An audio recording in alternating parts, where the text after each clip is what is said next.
The First World War, one of the most deadly conflicts in history.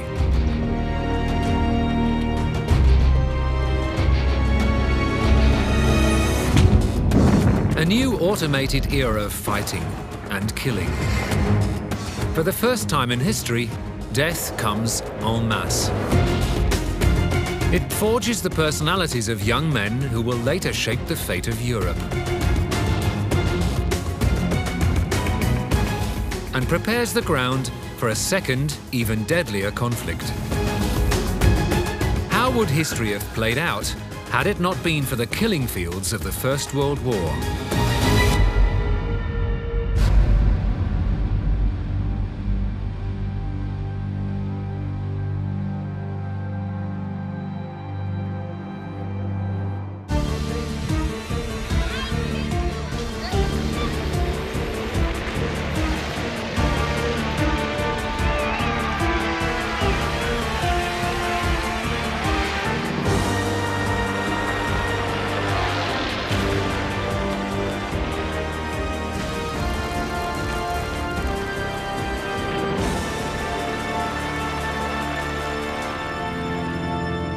Berlin, 1914.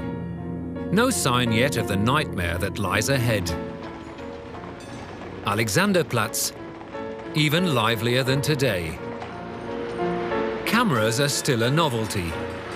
They stare straight at us, full of curiosity, no trace of the worries to come. This is the pulsating capital of the aspiring German Empire. Foreign soldiers haven't set foot on German soil since Napoleon. These people don't know what war really means, at least not yet.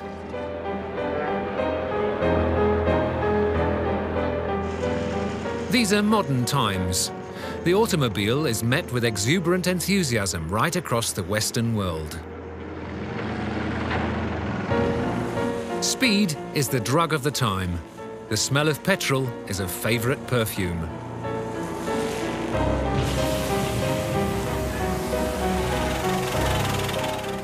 For the bulk of Europe, the beginning of the 20th century, you could look back on a century of astonishing peace and prosperity and look optimistically at the new century that was just beginning. Germany is the second strongest industrial power in the world, right after the USA, and it is armed to the teeth.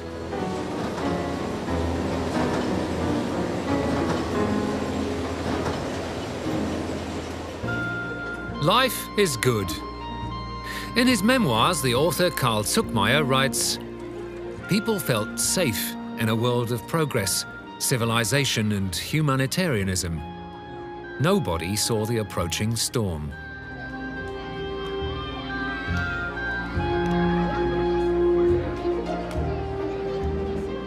Munich, 1914.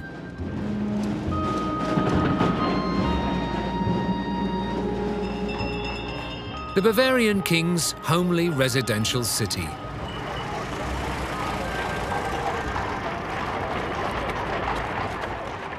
This is where a 25-year-old Austrian has found shelter. Adolf Hitler. His future prospects are not encouraging. With no qualifications, he's making a meager living by copying cityscapes.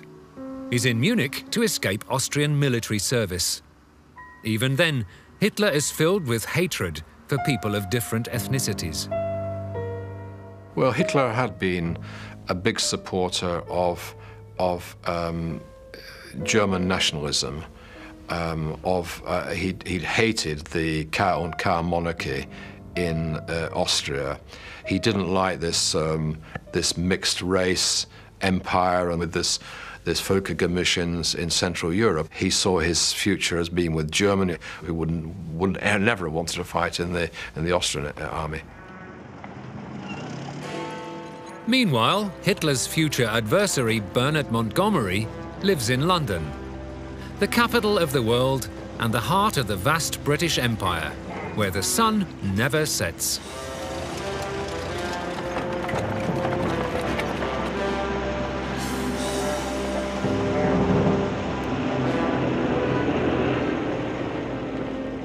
It's the 3rd of June, 1914. Trooping the colour to honour the birthday of the British King George V.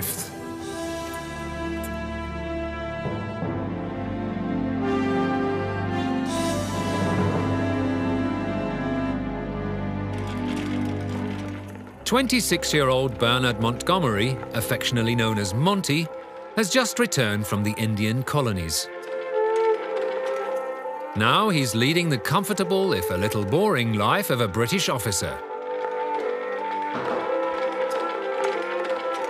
Engagements in high society, but hardly any real challenges. It was almost like a club. And the idea was that if you behaved well and you would be promoted, and as long as you were a good administrator of the natives in the colonies, you would do very well and you might end up your career as Sir Bernard Montgomery. This is the fading glitz of the old feudal Europe. Most of its rulers are related.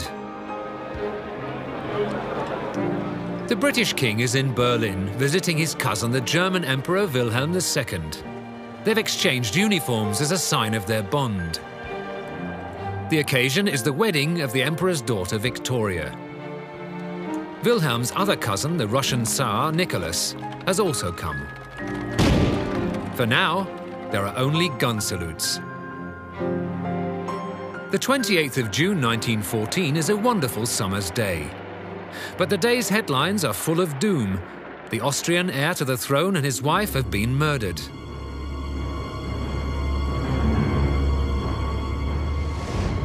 They're shot by Serbian nationalists during a visit to Sarajevo. This assassination is the spark that sets off the First World War. But hardly anyone is taking any notice.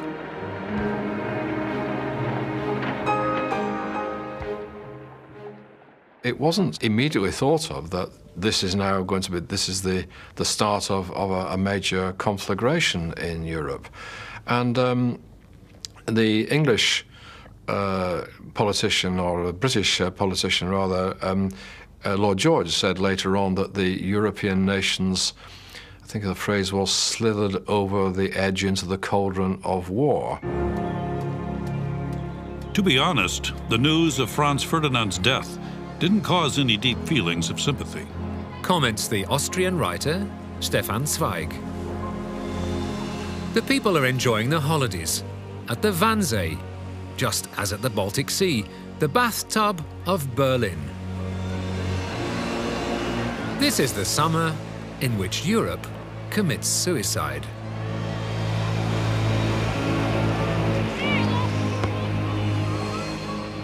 A children's party in Gaggenau in Swabia.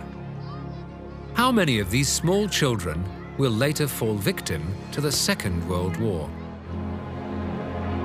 How many of these girls will become war widows?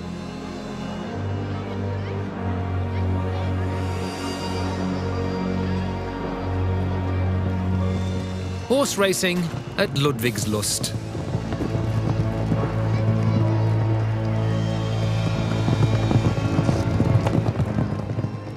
The ladies of Mecklenburg high society are showing off their finest wardrobe.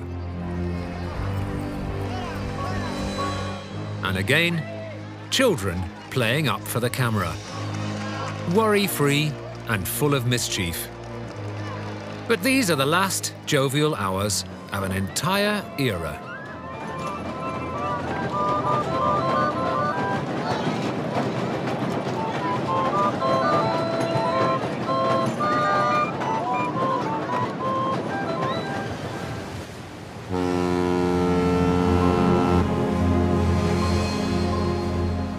Just like every summer, the German Kaiser also goes on holiday to Norway on his yacht Hohenzollern. Meanwhile, his politicians and generals are navigating straight into a catastrophe. But they're not alone. For a very long time, historical research was concentrated on Germany when we discussed the outbreak of the First World War in summer 1914. We now, I think, have moved away from that concentration on Germany, and we know now that it was with the responsibility of all great powers, almost all great powers. All great powers contributed to the outbreak of the First World War, and we now know that in every capital of Europe, the general staffs, the prime ministers, the monarchs were playing with fire. But the central powers of Germany and Austro-Hungary are the first to cross the red line.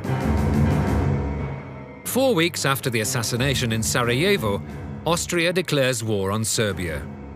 As a result, Serbia's ally Russia begins to mobilize. To preempt an attack, Germany now declares war on Russia, and 2 days later, also on the Russian ally France. The die has been cast. They all thought this would be an easy war, quickly won, over within a very short time, and everything will go on, and there'd be a sort of cleansing effect through this war. There's a curious notion that this idea that war would have a cleansing effect on Europe. Germany's declaration of war on Russia comes on the 1st of August 1914. It's a fateful day. The Emperor addresses his people. The sword now has to decide. The enemy attacks us in the midst of peace. That's why we have to take up arms. Any wavering, any doubts would be treason against the fatherland.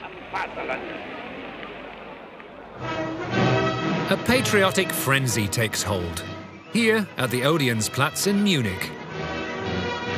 Heinrich Hoffmann, the man to become Hitler's personal photographer in later years, photographs the crowds. Adolf Hitler is also there. This photograph apparently shows him.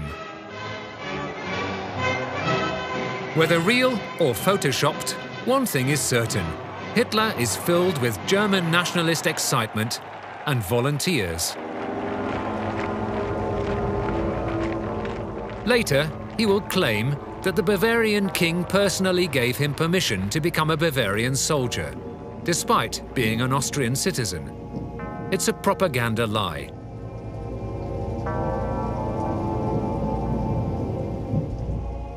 It was chaotic at the time, the beginning of August 1914, and lots of people were rushing to join up and so on. Hitler was one of those, and he got into the German army by mistake, really. These are the most arduous days of his life. He writes to his landlord in Munich. The times when he could sleep until midday, then paint a little before taking in a Wagner opera in the evening, are well and truly over. Hitler is assigned to the Royal Bavarian Infantry Reserves Regiment No. 16, the so-called Regiment List. He will later describe it as an elite regiment of fiery volunteers. This, too, is a propaganda lie. Achtung!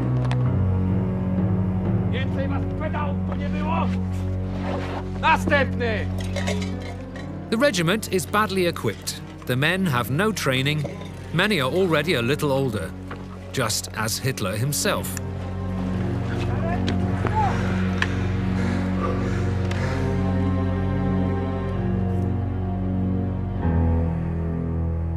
The enlistment oath. For the first time, the outsider Hitler is part of something. His regiment parades in front of the Bavarian king.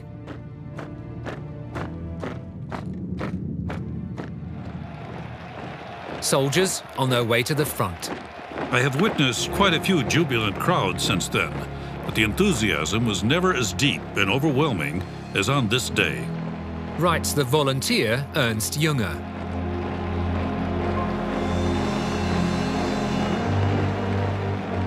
It's the same everywhere.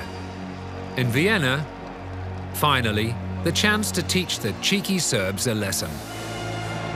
In Paris, to settle an old score with a sworn enemy Germany.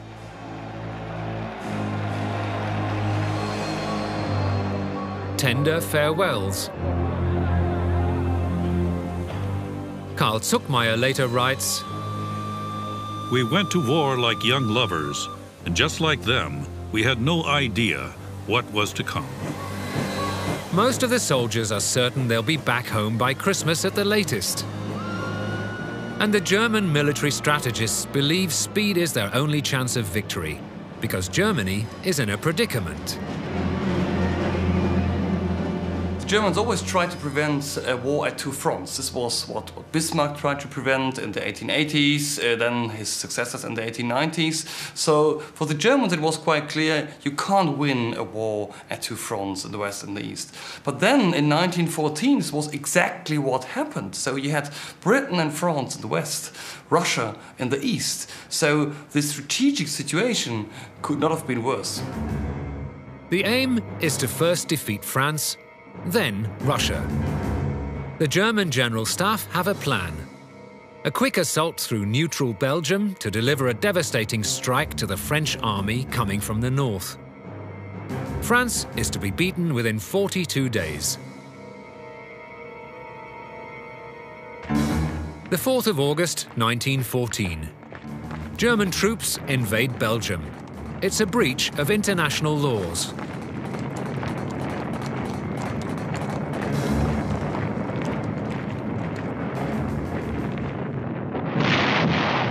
But they are met with a surprise. The Belgians put up a spirited resistance. The Germans didn't expect the Belgians to put up any resistance, not least because both politicians and military strategists had said that Belgium isn't the main target, and the Belgian army is a vanishing opposition. They called them chocolate box soldiers. But Great Britain comes to the aid of the Belgians. On the 4th of August, it declares war on Germany. Up to that point, Germans and British have never been at war with one another. No British soldier has set foot on the West European mainland for 100 years.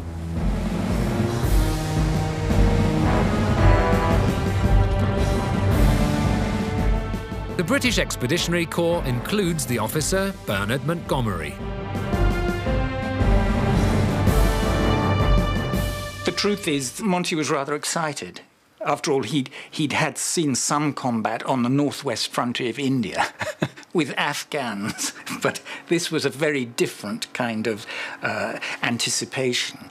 But even he had no idea what was coming, no idea at all.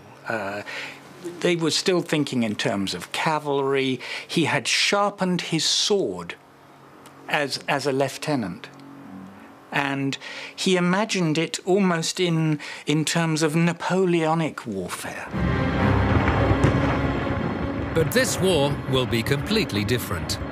Unlike any war gone before. A war without bounds.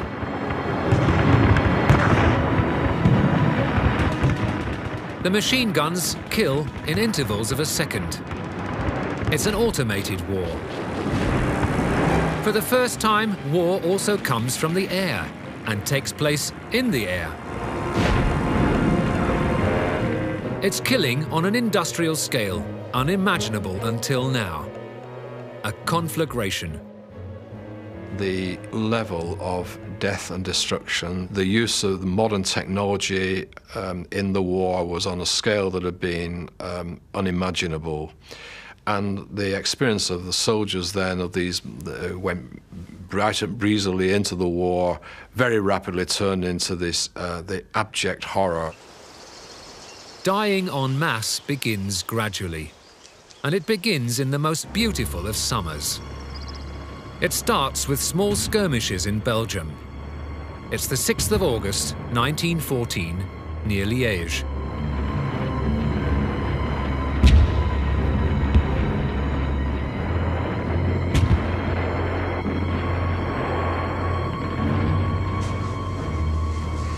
These are unique testimonials of this day. Old glass plates, found by accident on a flea market. These are the first fallen men, the first of millions. The priest in the village of Wotem had asked to have the dead of these first battles photographed to be able to identify them later.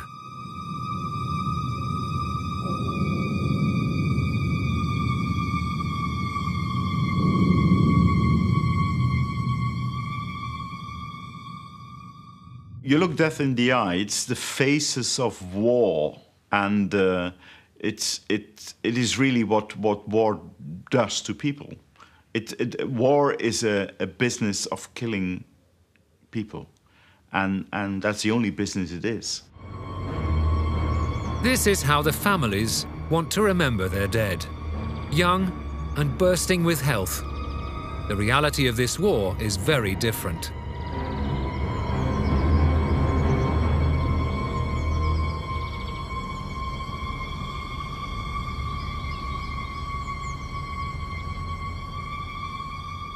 Someone tried to give an image of the people killed, and therefore almost of the act of killing. Just imagine if it had continued like that. We would end up now with 10 million identification images, pictures, photographs, portraits of death. To die for your fatherland is sweet and honourable, they've been told. They march up to 40 kilometers a day in sweltering heat. They don't drink the water in the wells for fear the Belgians may have poisoned it. On the other hand, no wine cellar is safe, and there are many of those in Belgium.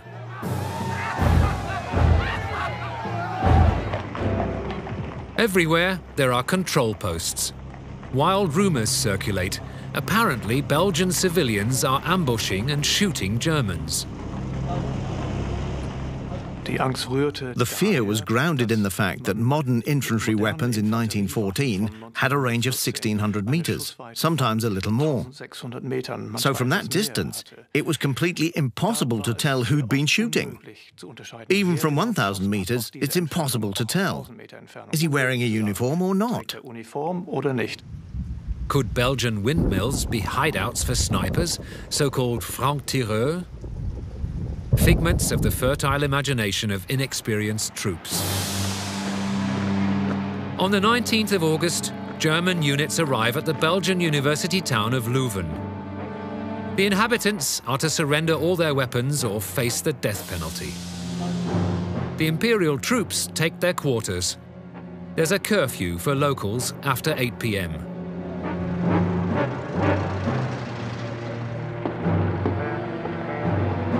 On the evening of the 25th of August, tired, irritable men man a control post at the edge of Leuven.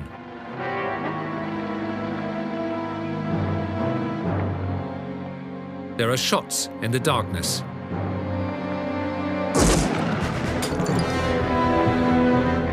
Are these Belgian snipers?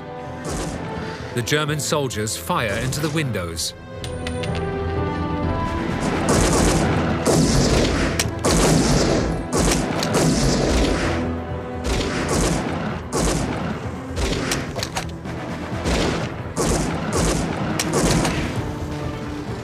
And they begin to burn down the proud townhouses of Leuven. They call it a criminal tribunal. Even the pride of the town, its medieval library, falls victim to the flames, including its 230,000 valuable books.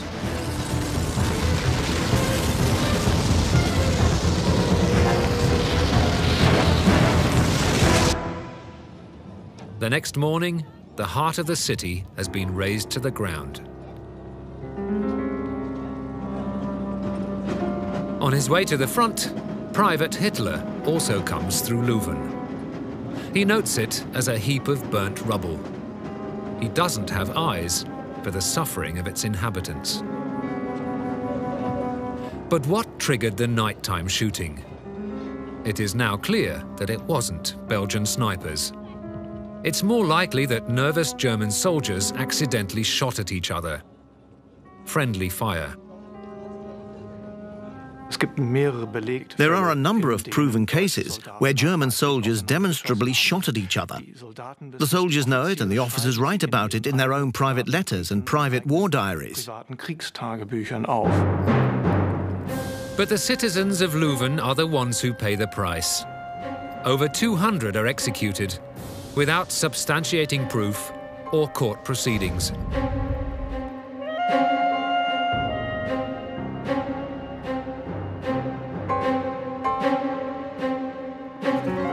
Men are taken to Germany as forced labourers.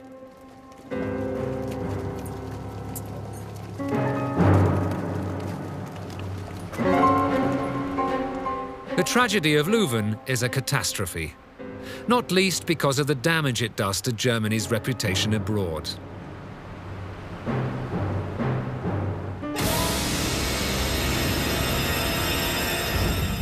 Enemy propaganda exploits it shamelessly. They're now called the Huns, or Bosch, pigs in French. The spiked helmets become a dark symbol.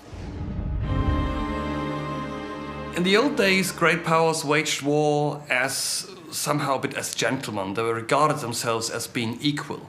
And in this understanding, the First World War was very different. So the great powers did not regard themselves as equal. The opponent was something very evil. It was something like fighting against the beast. You must win the war. You must defeat the enemy. There's no solution for that. And this is the reason, this perception, this power of perception is the reason why there was no peace in 1915, no peace in 1916. It was this striving for final victory, for final defeat of the enemy. German counter-propaganda. Awkward attempts to paint the men in the spiked helmets as child-friendly gentlemen. Good people here, spare them, writes the soldier. In fact, excesses like in Leuven do stop after just a few weeks, but it's already too late. The Germans reach Brussels. By the end of August 1914, Belgium is beaten, and the Imperial Army is still on schedule.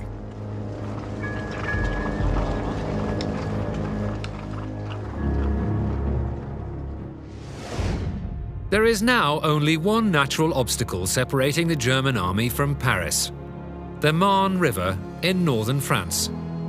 They get closer and closer.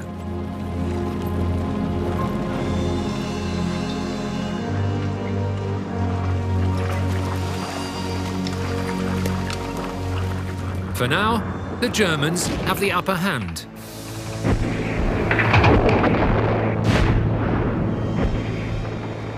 Thousands of French soldiers are taken captive.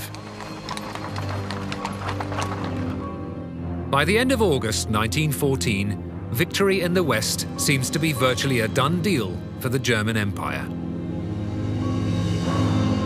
At least that's the opinion of the German Supreme Army Command.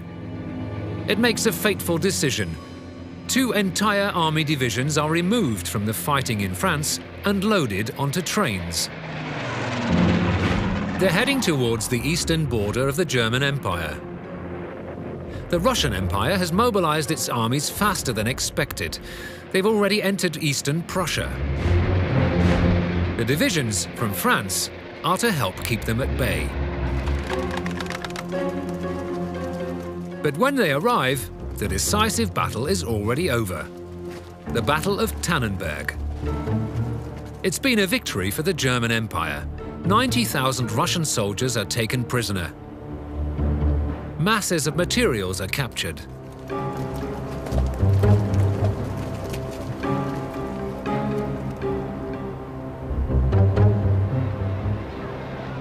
The victor of Tannenberg is Paul von Hindenburg. He becomes a popular hero.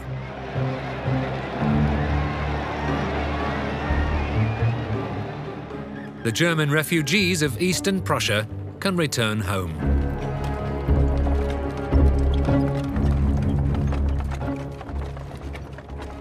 Well, the Battle of Tannenberg was definitely a major German success, but you could ask the question, what was the strategic consequence of the victory of Tannenberg? And well, at this time of the year, in summer 1914, Germany have to win the campaign in France. So they must win in France. They must defeat France. So Tannenberg didn't change the strategic situation of Germany. In Tannenberg, the Germans did not defeat Russia. The war was going on the Eastern Front, and everybody was concentrated on the Western Front, waiting for a decisive victory there. On the 3rd of September 1914, the first German forces crossed the Marne. Now it's just 18 kilometers to Paris. The French government has already left the city, but the will to offer resistance remains unbroken. French soldiers are even taking taxis to go north, towards the Marne River and the front. It's all or nothing for the Western powers now.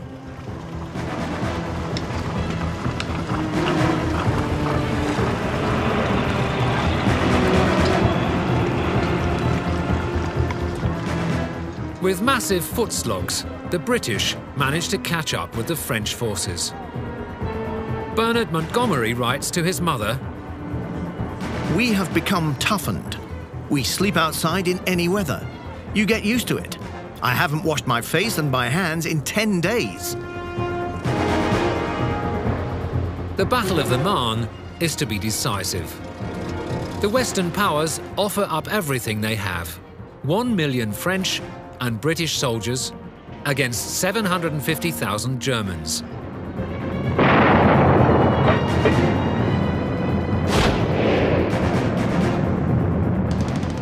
But then something happens that the French call the miracle of the Marne.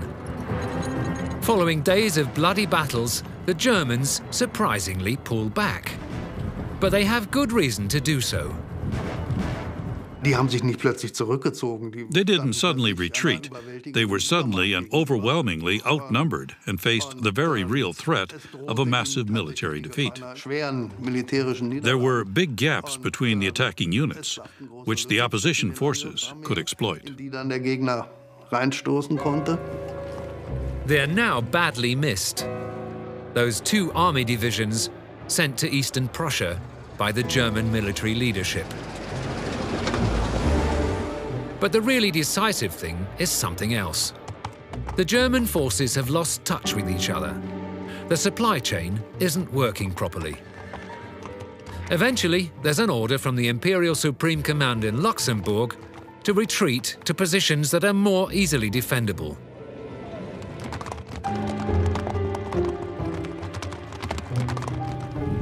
It's the first big German defeat in this war.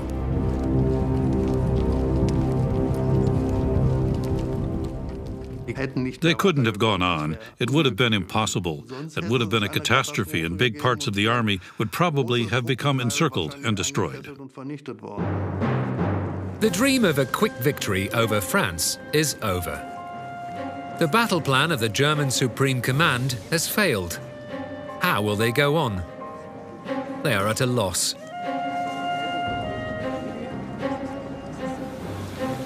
The people in Germany aren't told about this, except perhaps from soldiers on leave from the front, like here in Leipzig.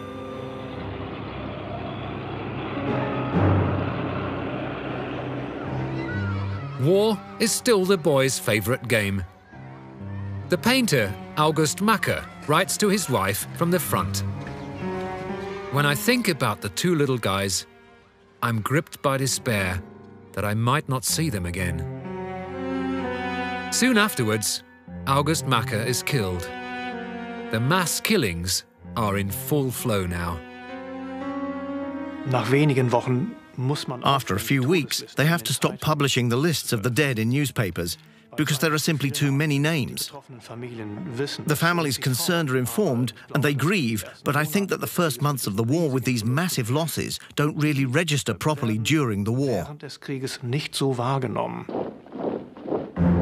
They still go to the front, anxious they might be too late to fight. In Flanders, the soldiers on both sides begin to dig themselves in. Trench warfare, barbed wire, communication trenches and fortifications. At times, the enemies are positioned only meters from one another. The men attempt to disappear in the ground. It's the only protection they have from artillery fire. The Germans become the undisputed masters of trench building. Life in the death zone, sometimes for years, sometimes only for a few days before a bloody end. By October 1914, the volunteers are also seeing action. The exuberant enthusiasm of the start of the war seems a lifetime ago. Private Hitler is also here. On the 29th of October, there's an order to attack British positions. It's the first bit of action for the regiment list. They don't have proper helmets, nor do they know how to use their new rifles. 3 out of 4 are killed. Hitler later writes that the war had been his university. He learnt this absolute hardness, this ruthlessness, the lack of compassion, the lack of any sort of human feelings.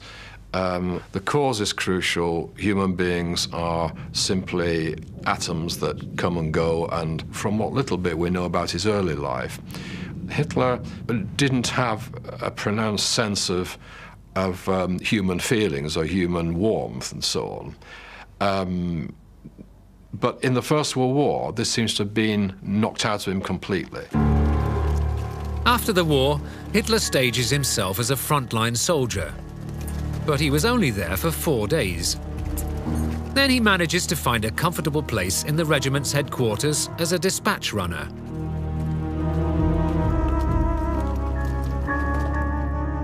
He will glorify these years as the greatest time of his mortal life. For many of his comrades, he is now a base waller, one who no longer has to share the misery of the suckers at the front. And this misery is hard to imagine these days. It's the same on both sides of the front, cold, wet, and dirty, and constantly close to death. Of 110,000 British soldiers who went to war in August 1914, 90,000 are either dead or wounded just a few months later.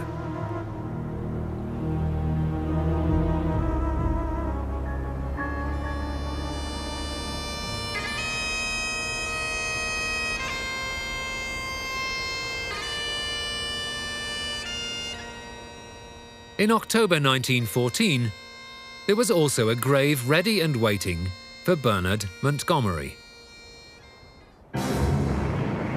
The Briton leads a company.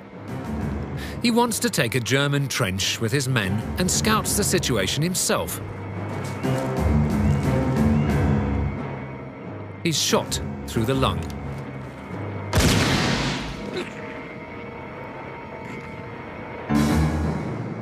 One of his men wants to save him and is mortally wounded himself.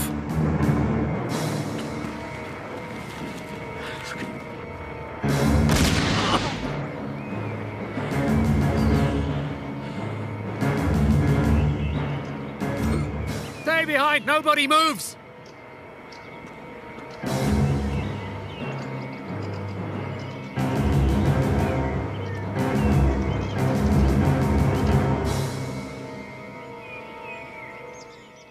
In the night, his men want to recover the dead.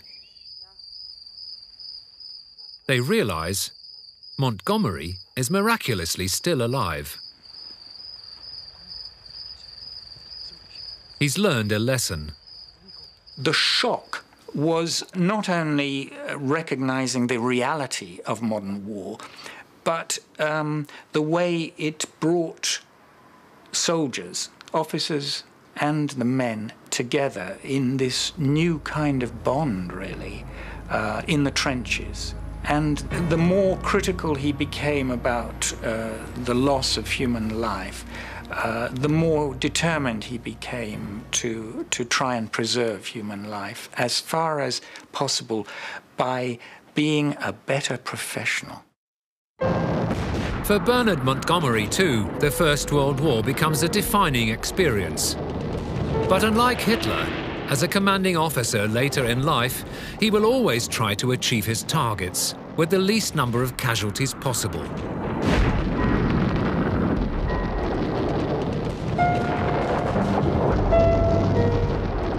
The horror of trench warfare is too much for many to bear. In November 1914, the Saxon lieutenant Kurt Samisch notes in his diary, "Every day we now get French soldiers coming over to us because they can no longer cope with life in the trenches."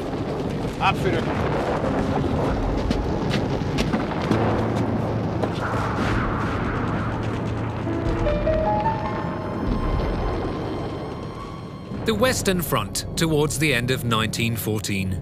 A death zone several kilometers wide, running from the North Sea all the way to the Swiss border. Nothing is moving. By now, 1 million young men have senselessly lost their lives. Well, in the end of 1914, the Germans had advanced a bit into France, but they conquered Belgium, advanced a bit into France. They were able to stop the offensive of the Russian offensive in the east. They were able to defeat at least some Russian troops, but there was no final victory for the Germans. And you could also say, well, even the Entente, the Allies, were not able to defeat Germany either. The astonishing thing is nobody had a master plan. 1 million young men are dead, killed in the space of just 5 months. The reality is 2 million grieving parents, just like the sculptress Käthe Kollwitz and her husband. Their son Peter is buried in the cemetery of Vladslo in Belgium. He was just 18 years old. That's how long Käthe Kollwitz worked on these sculptures. A scar that would never quite heal, and should never quite heal, she wrote.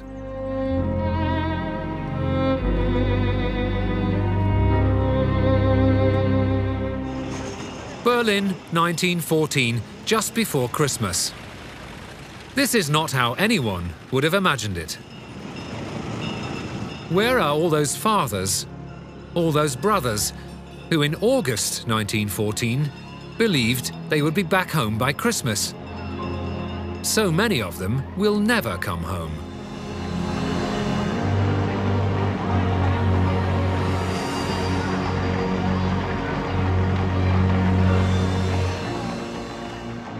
At no point in this war did as many soldiers die as in 1914. Christmas at the front. It means grub from the field kitchen rather than roast goose. Cold and near to death, instead of happy times with the loved ones gathered around a Christmas tree.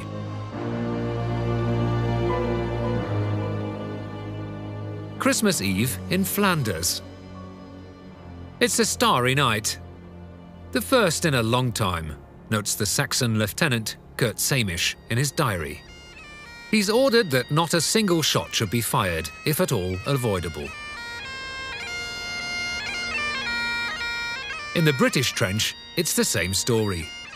Christmas Eve.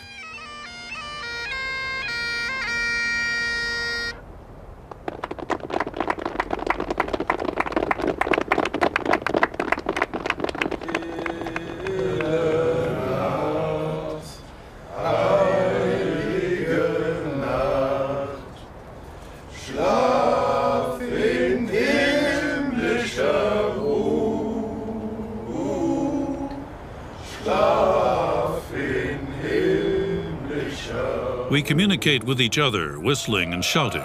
Samisch writes. The British soldier Bruce Bairnsfather reports, following a little to and fro, the Germans put up lights, and so do we. Soon, the two front lines looked fit for a celebration. Eventually, the first of them dare to venture out of their trenches. First steps into the death zone. All this was wonderful and bizarre, writes Kurt Samish. Christmas, the festival of love, turned the hated foe into friends for a short time.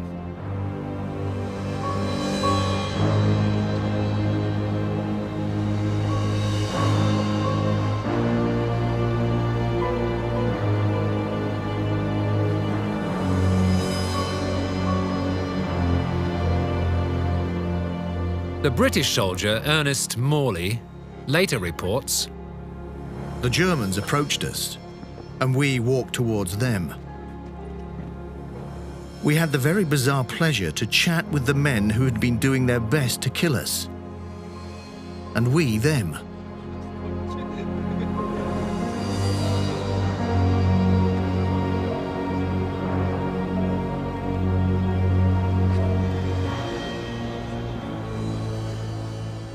We have proof of over 30 cases around here, and in some cases it lasted for over 10 days into the new year.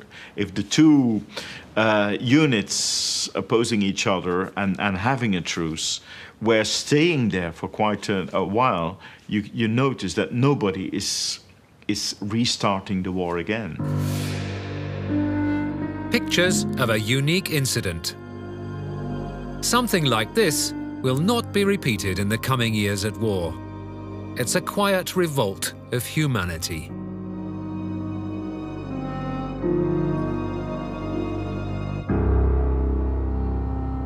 As long as the officers of the troops at the front play ball.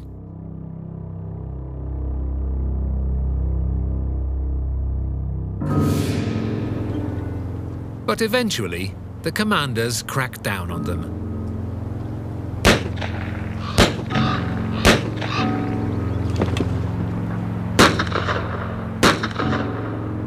There are signals for the men in the trench opposite. We have to shoot at you again now.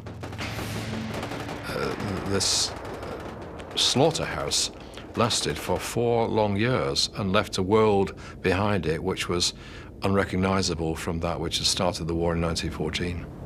And the war which took place in 1939 to 1945 is unthinkable, really, without what happened in the First World War. That the disturbances that the First World War created, the social unrest, the economic mayhem that resulted from it, all this left unfinished business. What would Europe look like today if those in power in 1914 had acted a little more wisely? As it is, it took another dreadful war before the people of Europe would learn to approach each other again. The war has been raging for 2 years. It will shape the lives of generations to come. Several million soldiers are fighting on the battlefields of Europe. By 1916, the German advance in the West has long ground to a halt. It's turned into bitter, static trench warfare. French and German soldiers face each other along a 700-kilometer front line, also at Verdun. The war swallows up huge numbers of people and masses of material. The Germans want to regain the advantage and plan an offensive at the Meuse River. The French know only too well what's at stake and take up their positions. But they're under observation from the air. The war in the air in 1916 takes a dramatically different turn, a turn that begins at Verdun right at the start of the year, because that is the moment when the German Air Force takes the decision to concentrate fighters into squadrons. And by doing that, to create areas of airspace which they are in control of for that period of time while the aircraft are in the air, which is part of the reason why the Germans can prepare the Verdun offensive in so much secrecy. Hermann Goering is a member of the new German Air Force. He's a young lieutenant with a crucial assignment: to recce the military situation at Verdun from the air.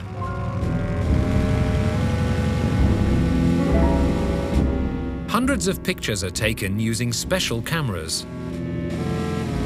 They are to give an indication of the enemy force's size and its positions. Göring knows all about war on the ground.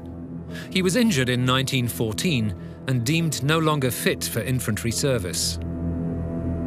Now he wants to find glory another way, as a reconnaissance pilot.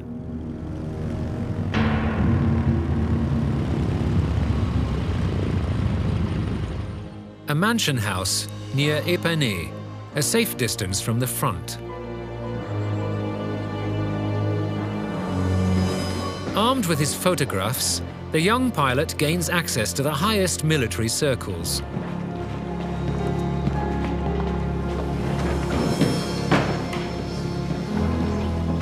The Kaiser's son, Crown Prince Wilhelm, commands the local attacking forces. Chief of Staff von Falkenhayn bears the overall responsibility. Göring's pictures surprise the military leadership. They now believe they know where the opponent's weak spot lies. It's good news for the messenger. Verdun had a positive or lasting effect for him because, through his first assignment at the time, he'd caught the Crown Prince's eye, who was the commander-in-chief there. He doesn't just decorate him, he also mentions him in his memoirs by name. The Battle of Verdun has been raging since the 21st of February 1916. Thousands of artillery pieces pound the fortifications outside the town to clear the way for the advancing infantry.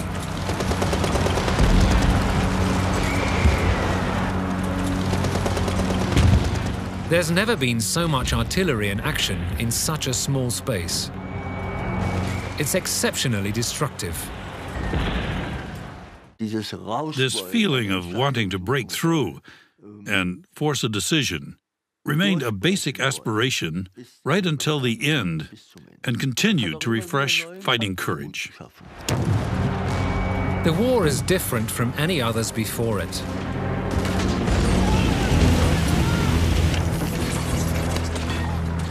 Massive armies face each other. There are just a few professional soldiers next to millions of young men from all walks of life, all lacking serious military experience. Technological progress now shows its cruel face. The area between the opposing trenches is called the death zone. Symbolic of the Battle of Verdun will be its fortresses. Fort Douaumont is the biggest one. After just a few days, the Germans managed to conquer it without difficulty. It was the most important and the most modern fortress in the defensive buffer zone in front of Verdun. The taking of the fortress by the Germans is a shock for the French, including a young captain wounded in the battle. He's taken to a German field hospital to be treated for his injury. As a French officer, Charles de Gaulle is treated in a way befitting his rank.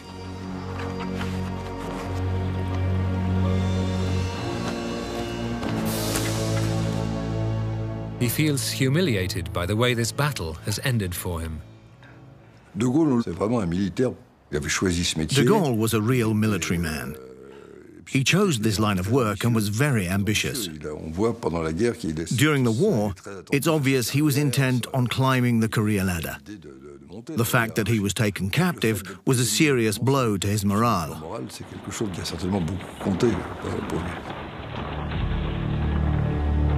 Many others share the same fate along this stretch of the front. At Verdun alone, thousands of prisoners are taken on both sides. Nobody is prepared for the sheer numbers.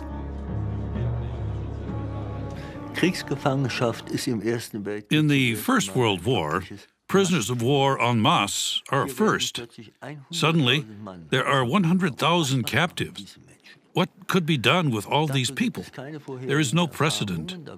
So they have to compromise. I have to say, despite all the cruelties that did take place, there is a substantial difference between the treatment of prisoners of war in World War I and World War II. For the most part, the prisoners are treated in accordance with the laws of war. But the supply of their provisions is problematic. Another mass phenomenon in this war. The number of wounded and maimed reaches hundreds of thousands.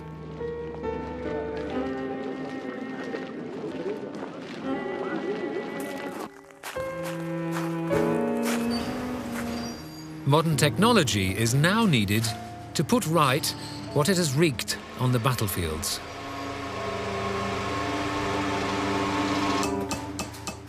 Films are to show and reassure that the victims are well cared for.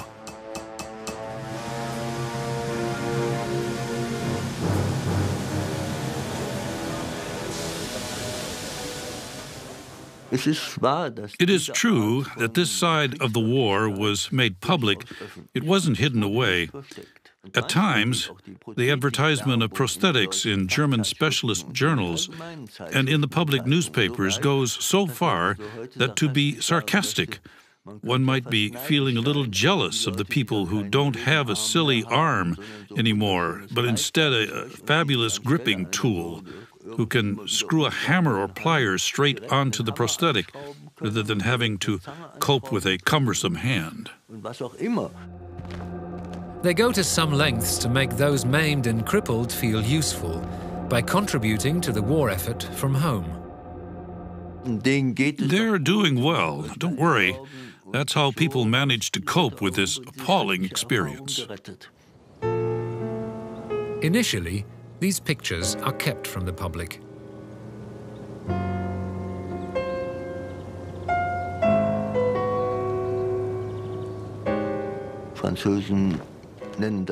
The French call this the gueule cassée, and the association of, in English, broken faces, is still very powerful in France, even today. The battle for Verdun alone will destroy many lives.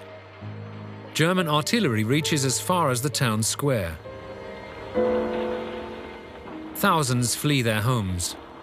Scenes that will become commonplace during the two world wars.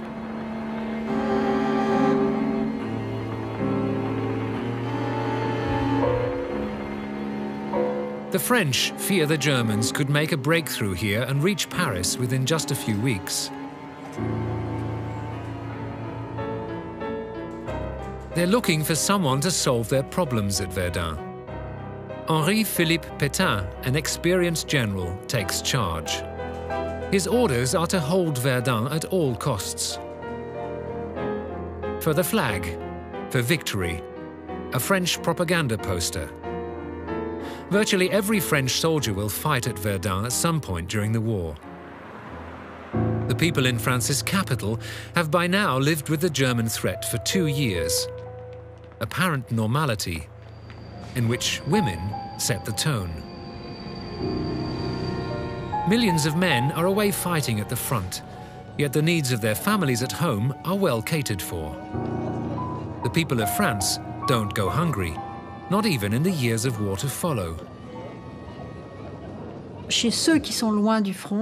For civilians far removed from the front, daily routines become homogeneous. They continue with their normal activities, but that's deceptive.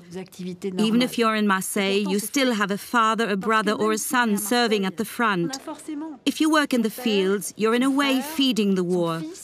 If you're working in a factory, you're more than likely also working for the war. This apparent normality can be very misleading. The war is not physically here, but it's unlikely anybody can escape the war in these times. In Germany, they are queuing for bread, butter, meat, and vegetables. Many provisions go straight to the military. You even need ration coupons for new clothes.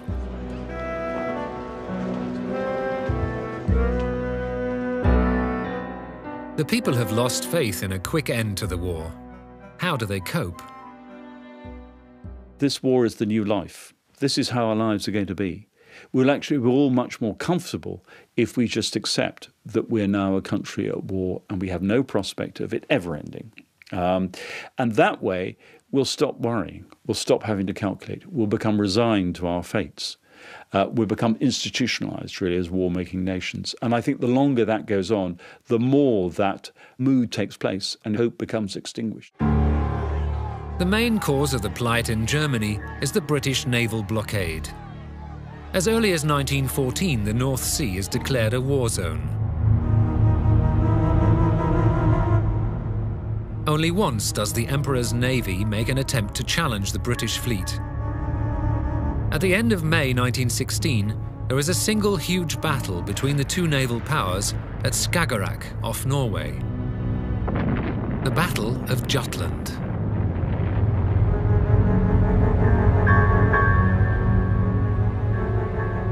The British far outnumber the Germans. It's 150 ships against 100.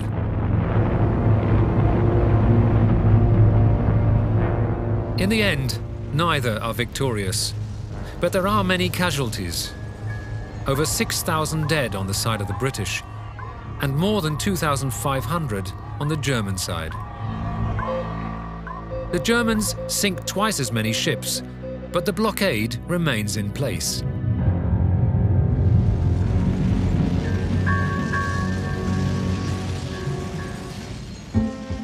In the face of British superiority, any further attempts to break through seem pointless. This is a time of waiting for many sailors.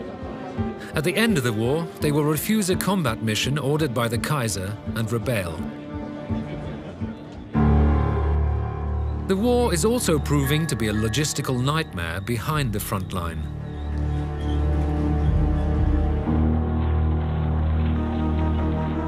Supplies of people, weapons, and ammunition are deciding factors over winners and losers.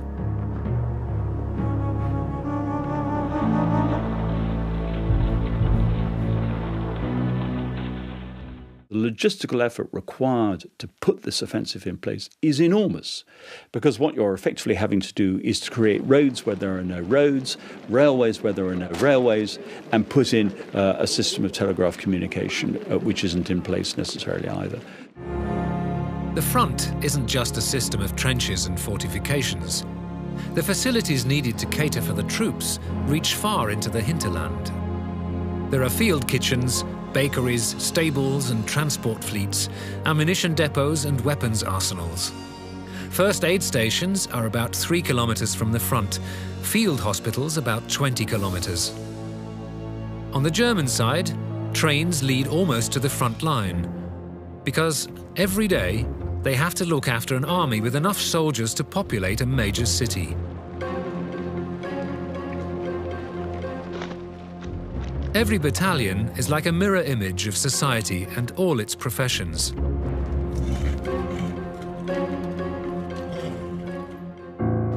On the French side, everyday life behind the front line is also being documented.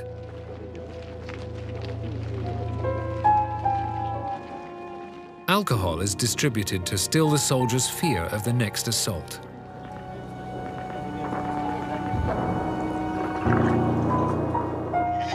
This war eats up more resources than any before it. It requires supplies on a sheer, unimaginable scale.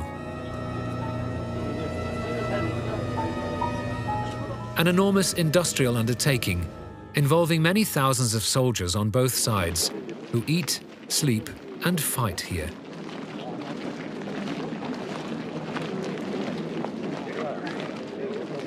The Battle of Verdun was so special because it was fought on a very small area. It was not the costliest battle of the First World War, but it was the battle fought on the smallest area. And in this very small, tiny area around Verdun, hundreds of thousands of soldiers fought, hundreds of thousands of soldiers died, and this small area around Verdun saw the first battle of attrition of the First World War. Hundreds of thousands of grenades are ready to literally plough up just a few square kilometers of ground. They turn the battlefield into a living hell. Modern warfare is no longer a man-to-man fight.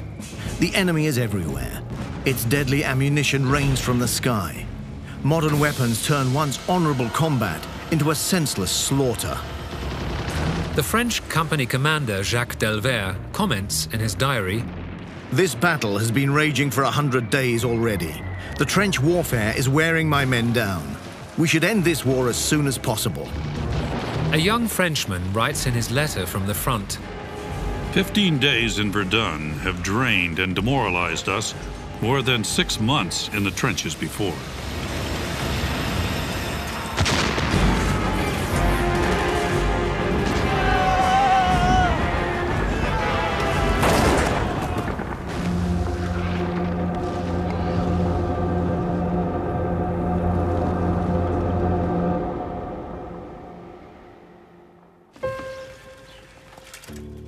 Millions of letters from the front reach the families at home.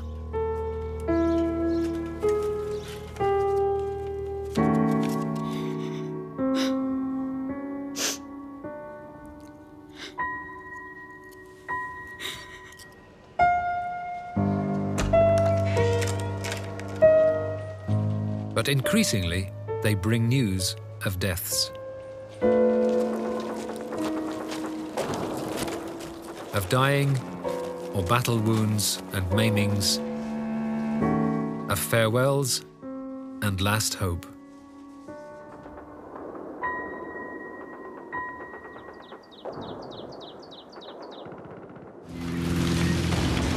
There is no safe place on the battlefields.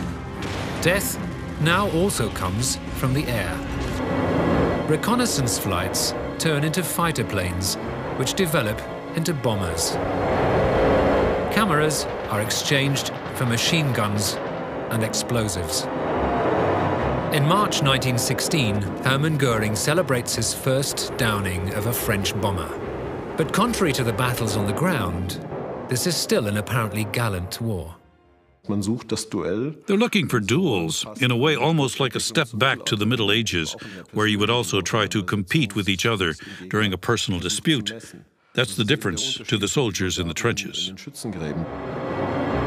Harbingers of a war that only decades later will obliterate entire cities. The War of the Bombers.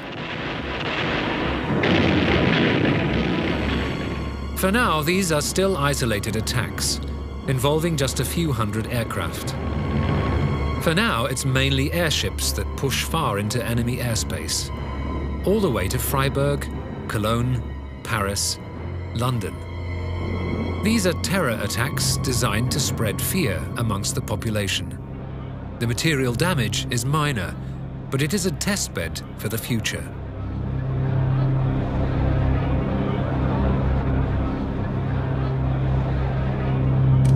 In World War II, Flight Lieutenant Göring will be commander of Hitler's Luftwaffe.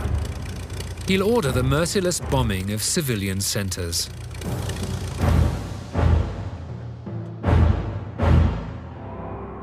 But the First World War is fought on the ground. The battle for Verdun reaches a crucial stage. There is a grueling jostling for position around Fort Vaux.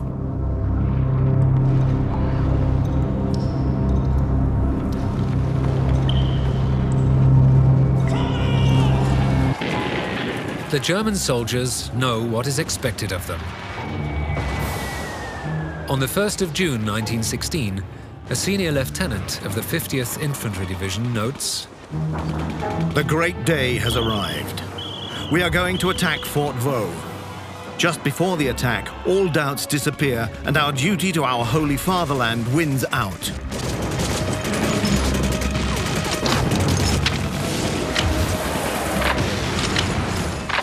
If you compare less than 30 years later, what happens at Stalingrad, for example, that battle is the same genus, if you like.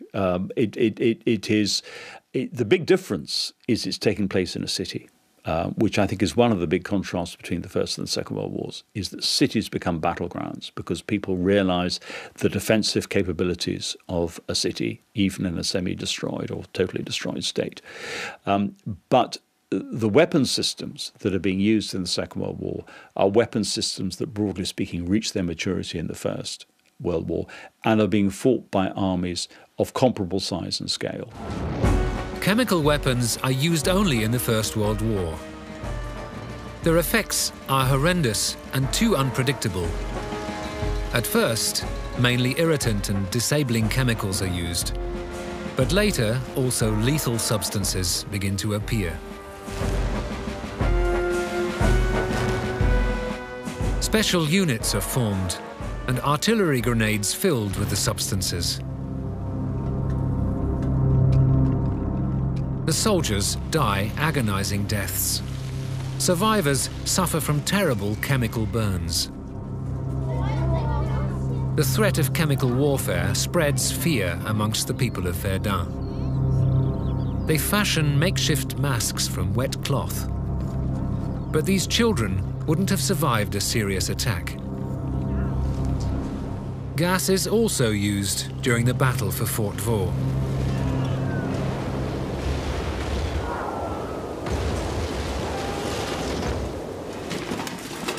The Germans advance with flamethrowers, meter by meter.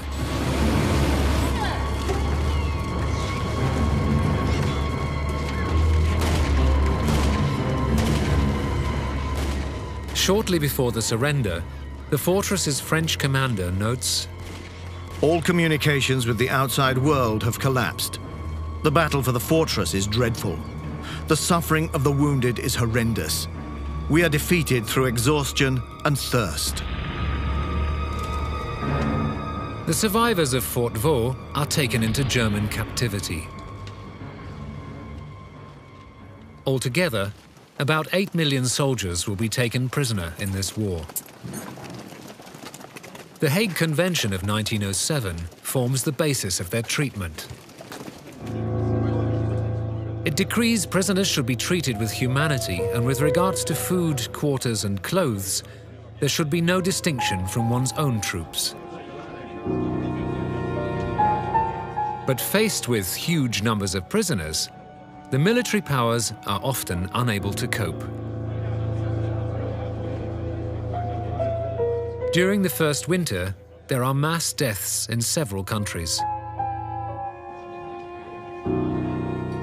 There are 2.5 million inmates from 13 different countries in German camps alone. Among them, Charles de Gaulle. Pour un homme comme lui, être dans un camp de prisonniers. For a man like him, it's intolerable to be sitting in a POW camp while others are dying at the front. He had only one wish, to return to the front. And to do that, he had to escape. He made several attempts. It was unbearable for him to be in the hands of the enemy. But instead, his daily routine consists of reading the newspapers. He keeps his comrades informed, even gives talks.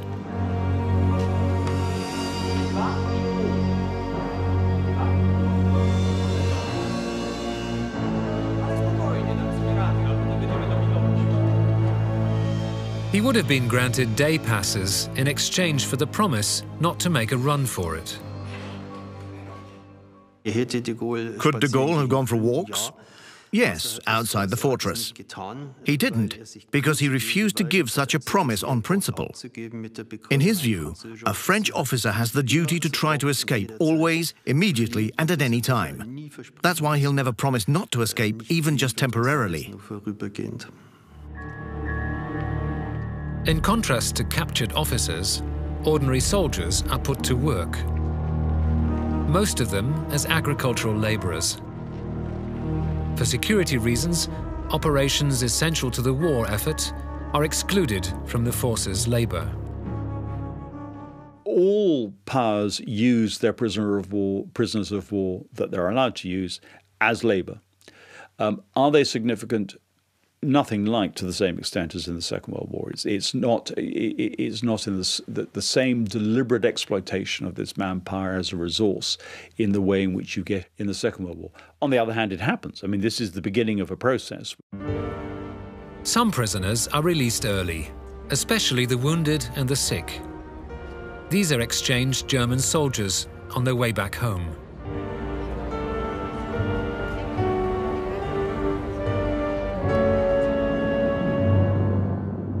For the most part, the German hinterland remains untouched by the ravages of war, unlike later during the Second World War. But behind the facades, the living conditions change significantly. Many are missing even the bare necessities. Food becomes scarce.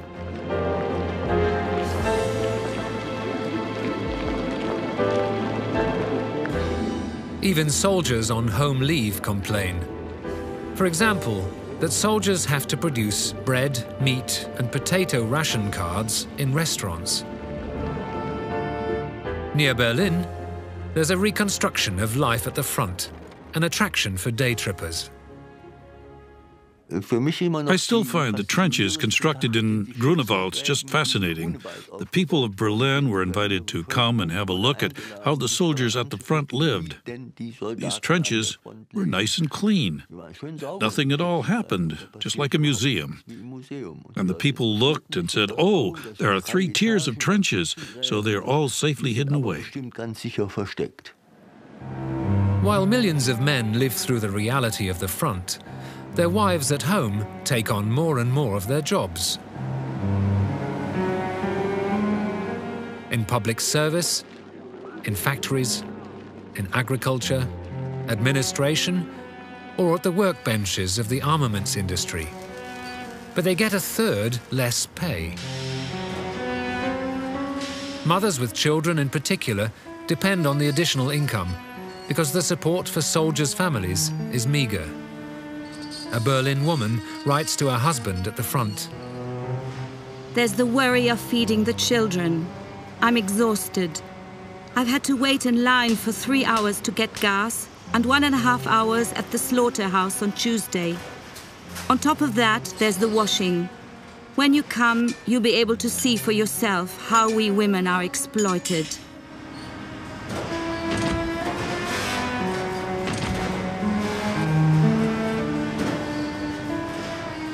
In all countries, keeping the wartime economy going is now down to the women. In England, 2 million women take up jobs previously held by men.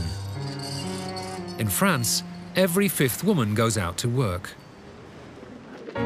It's also women who look after the destitute and veterans.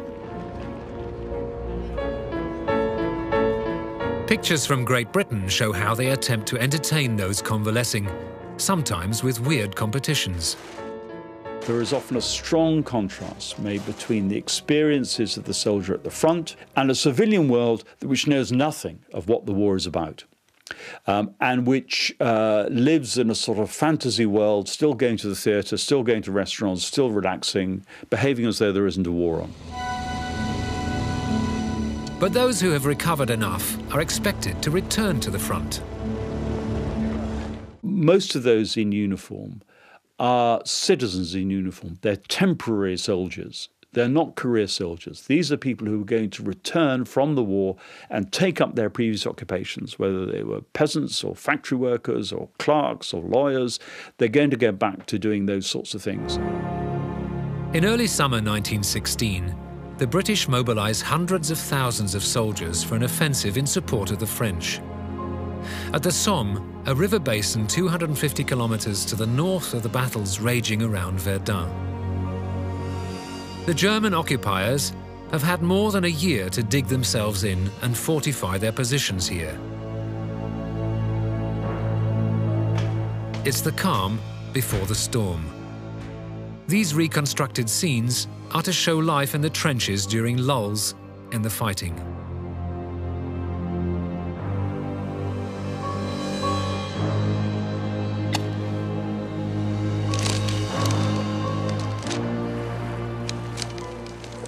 By June 1916, There are 20 British and 11 French divisions stationed at the Somme. They're facing only half their number on the German side. In the end, almost 2.5 million soldiers will be fighting here. This is the first battle to be documented extensively on film. British camera teams follow the troops on their way to the front. Before the British infantry launches their attacks, artillery clears the way with a barrage lasting several days.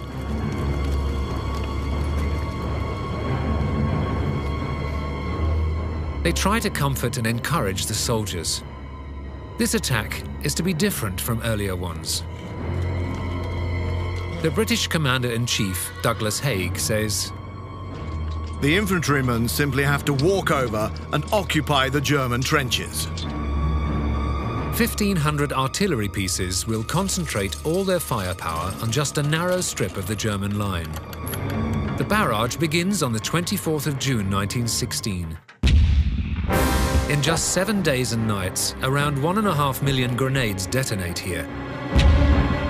The author Ernst Junger later writes, "There was artillery fire of unimaginable power that thundered and roared ahead of us. 1,000 flashes enveloped the western horizon like a sea of flames. There was a constant stream of the wounded returning with bloodless, sunken faces."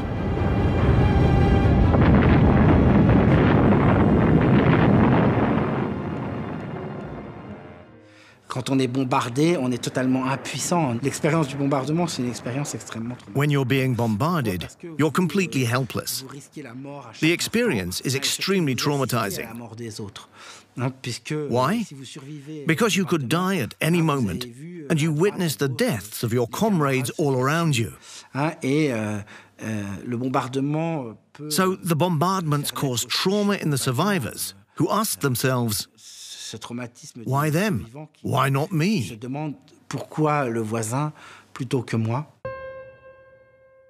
There are some mysterious new clinical symptoms.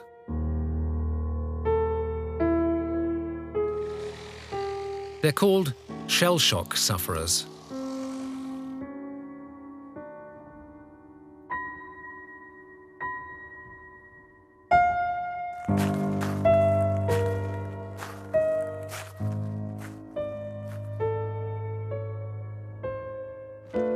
Initially, they're thought to be simulating their condition. The war physicians decided they were simply particularly shrewd shirkers and treated these people with horrendous forced methods, tied down electroshocks they didn't know.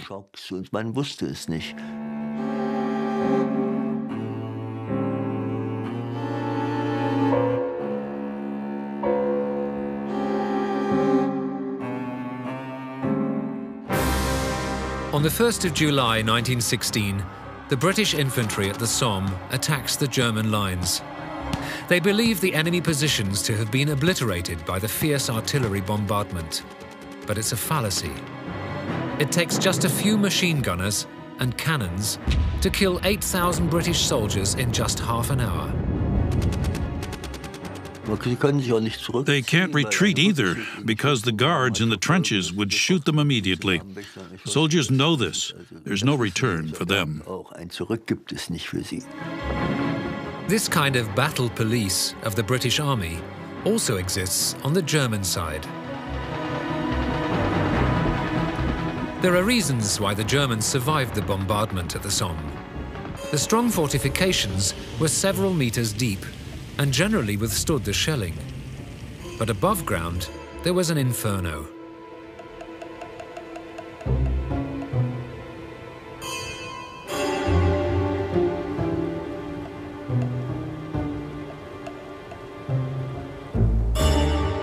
The Battle of the Somme is one of the most gruesome examples of how military commanders clung to outdated ways of fighting. Again and again, the British General Haig orders his troops to attack the German positions.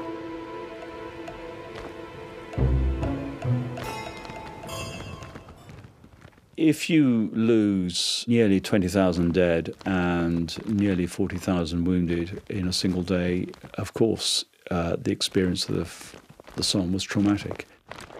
The effects were traumatic in certain battalions, and they were felt throughout, those effects throughout British society, because those battalions were very often so-called PALS battalions that had been locally recruited, and very often whole platoons, sections had come from the same streets in the same cities.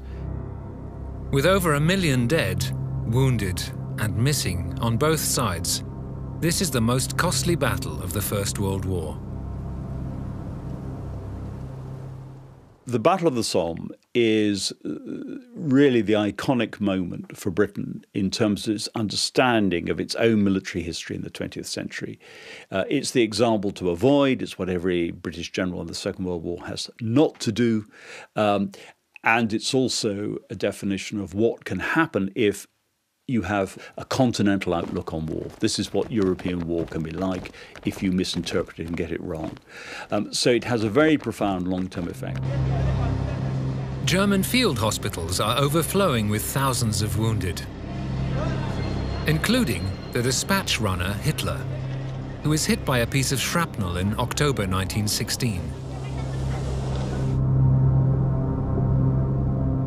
He's taken to Belitz, near Berlin, to convalesce. He's bitterly disappointed.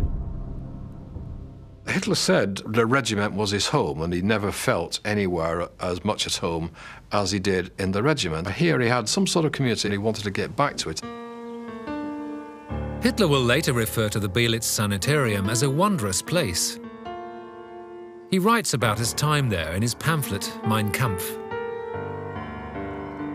The spirit of the army at the front is no longer welcome here. Agitators without any conscience were in charge and tried to ridicule the notions of the decent soldier with all means of their pathetic oratory. He hasn't been back to Germany since 1914. He uses his stay at the hospital to visit the capital. His experiences there disgust him. And he hated what he saw, the defeatism and the shirking and the malingering that he saw when he went to Berlin.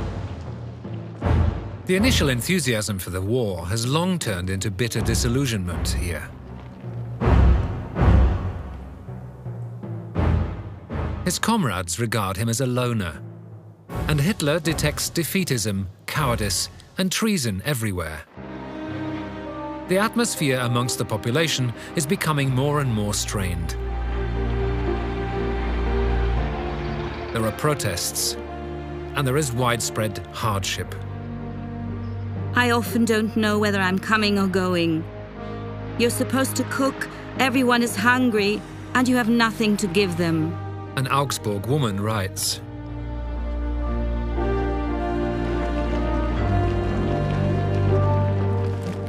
more and more children are malnourished. Many die. The government is facing heavy criticism. The emperor tries to appease with symbolic gestures.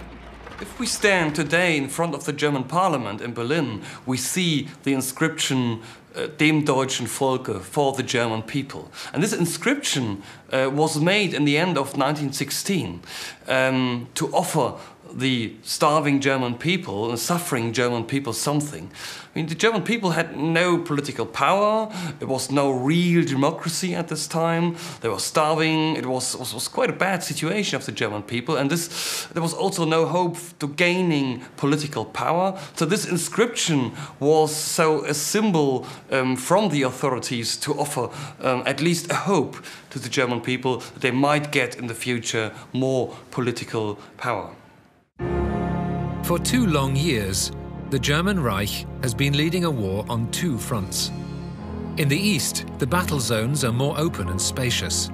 Russia has to relinquish control of large tracts of land. The war here is still on the move. It's not ground to a halt in the trenches. The opponents are trying to encircle one another in pincer movements.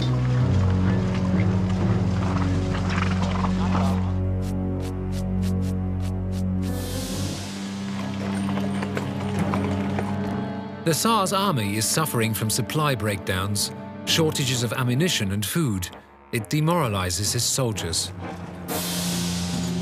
But in the summer of 1916, a wave of attacks closely coordinated with the Western Allies is designed to put pressure on Germany and its associate, Austro-Hungary. One of the Russian generals, Alexei Brusilov, no longer sends his soldiers unprotected into the line of German machine gun fire. He now prepares his attacks carefully with artillery barrages.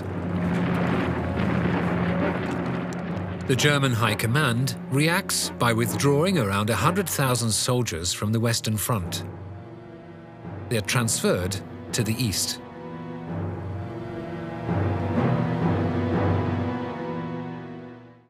The Brusilov offensive is absolutely the Eastern Front's contribution to the overall Allied strategy of convergent attacks on all fronts simultaneously to pull the Germans in three directions at once. So the Brusilov offensive fulfills its role. And in fact, it's the Brusilov offensive that really provides the relief for the French at Verdun. In the east, too, hundreds of thousands of soldiers are taken prisoner.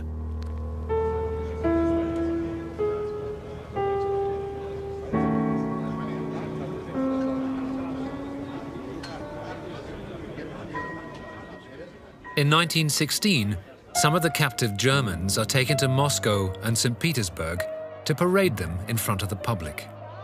For the Russian propaganda, it's a welcome way of diverting attention from the weaknesses of their own army. Over 100,000 German soldiers are deported to Siberia. Every fifth man won't return.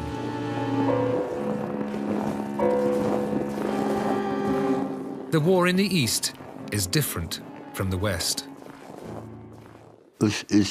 Parts of it are very bloody. It's a slaughter, not the least because the civilian population is more involved.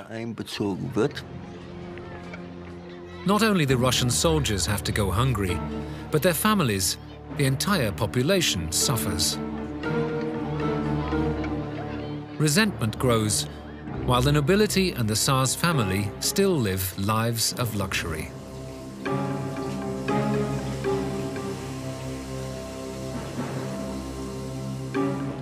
The war deepens the chasm between the ruler and his people. It's the first stirring of the Russian Revolution that will topple the Tsar's regime in the coming year.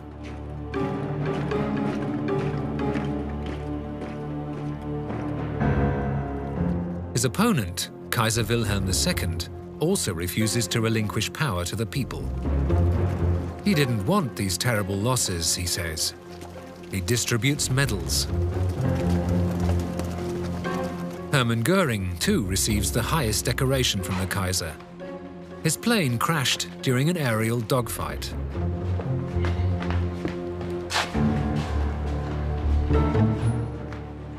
But following his recovery, he still wants to prove himself.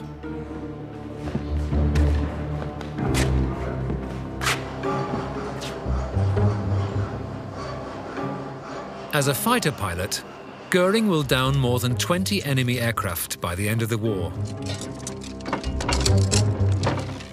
Even after the war, a flying ace can count himself as a hero.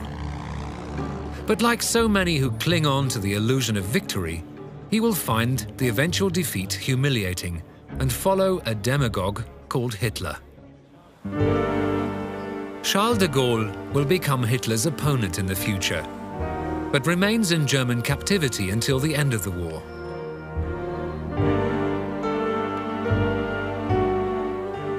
He tries to escape 5 times, because that's what a French officer is supposed to do. He's certain that in the end, the Germans will lose. He learns to understand and speak their language. Charles de Gaulle has been thinking about the murderous trench warfare and its senselessness. Never again should a war be led as rigidly and with as many casualties as this one.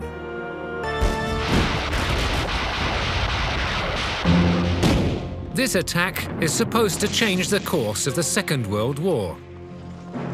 At the end of 1944, 18 German divisions go on the offensive in the Ardennes. They're led by Army Group Commander Walter Model. His assignment? To return the advantage to Hitler's Wehrmacht, despite its desperate situation. He's even brought troops from the Eastern Front specifically for this purpose. The element of surprise is a success, at least initially. The US Army has been on the advance ever since setting foot in France. Now, for the first time, it's on its back foot. An experienced general and his troops comes to their aid from the south, George Smith Patton. He's a passionate and experienced tank division commander. He'd had his baptism of fire 26 years earlier, during the First World War. Just like his opponent, Walter Model, here during a visit to Hitler's headquarters. He's also a long-serving professional soldier. Model had once before been part of a military initiative against the West in an equally difficult deadlock.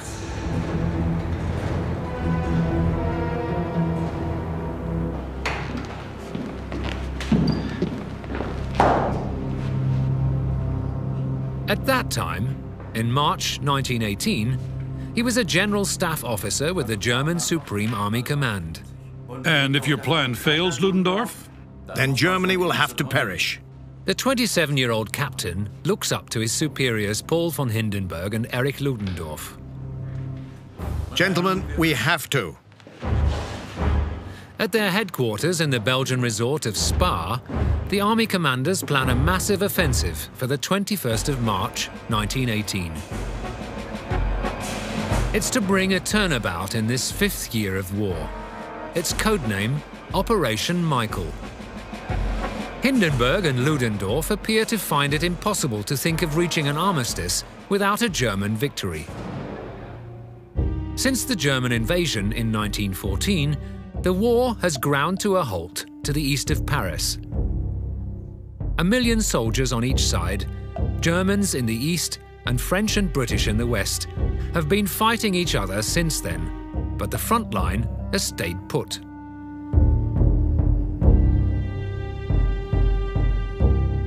In a massive war of attrition, the land between the rivers Somme and Marne has literally been ploughed up.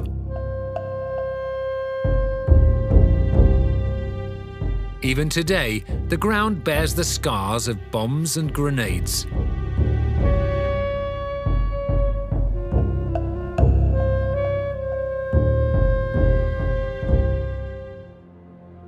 By the beginning of 1918, over 1.5 million men have met their end in the War of the Trenches.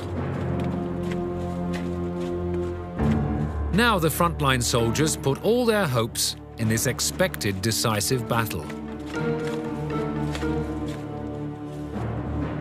A German lieutenant later remembers, "We're about to make history," they told us. We were convinced that the attack ahead was in the end going to bring the war to a victorious close.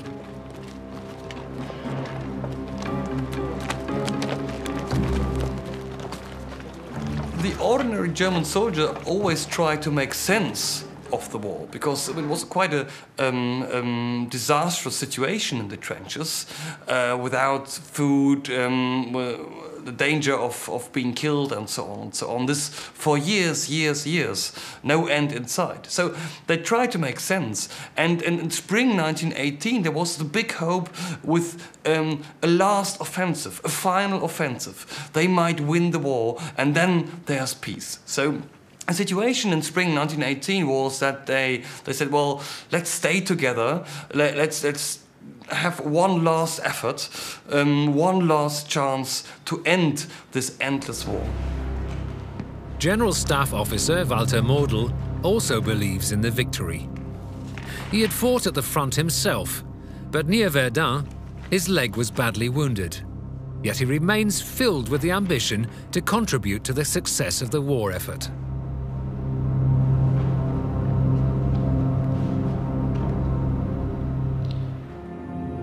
Even in the German Reich, the spring of 1918 brings new hope. More than anything, it is fueled by a longing for an end to this war. It has forced austerity on the people in the German Empire, more than at any other time in modern history. Over 13 million men are in military service. The women are left to master daily life at home and produce ammunition. During the war, the state developed new powers over the civilian populations, powers of mobilization, powers of organization, economic controls, and so on. And the idea of this being a total war, a total effort, then emerged out of the First World War. But the collective exertion also provokes a sense of war weariness and dissent.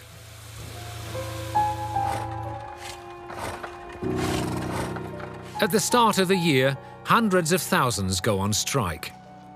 It's a protest against misery, diseases, and hunger, all of which have struck the civilian population hard during this war.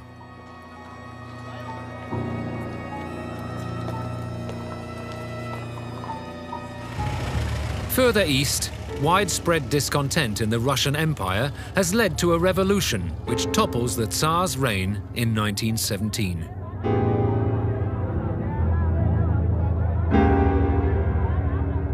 A communist dictatorship under Lenin's leadership has taken its place. Just beforehand, the Germans secretly smuggled him back into his homeland from exile. As expected, the new regime responds by putting an end to the war. On the Eastern Front, yesterday's enemies become allies. In Brest-Litovsk, in western Russia, the Central Powers demand tough conditions for a peace treaty.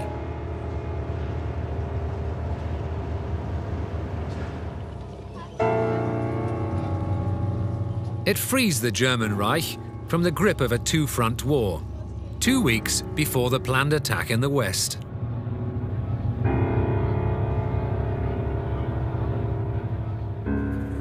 It also frees up 200,000 fresh soldiers, as Private Dominic Richert remembers. Train after train rolled towards the west, filled with soldiers and war materials. They thought the armies freed up in Russia would break through the English-French front line and gain victory despite everything. Behind all of this was the thought on the German side that they had to force the collapse of the French and British armies before the Americans could reach the front with all their might. In this sense, the whole thing was, of course, an act of desperation. The American government resorts to drastic measures to recruit for the deployment overseas. The US Army grows from 100,000 recruits to 4 million in the space of a single year, all under the banner of fighting for a free new world order.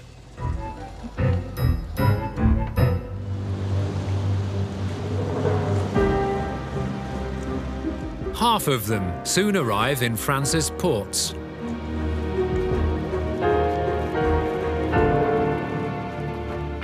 What they lack in battle experience is compensated by good supplies and fresh fighting spirit.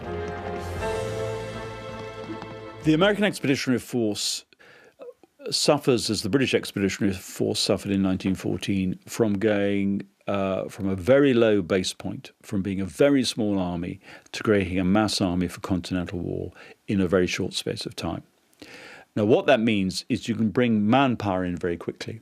You can bring in untrained manpower very quickly. Can you produce a trained and effective army? That is why the British in particular say we need to brigade American units with British units. From the very beginning, the Americans back a new generation of weapons that will shape future wars. Tanks. Preferably French models made by Renault with off-road capabilities.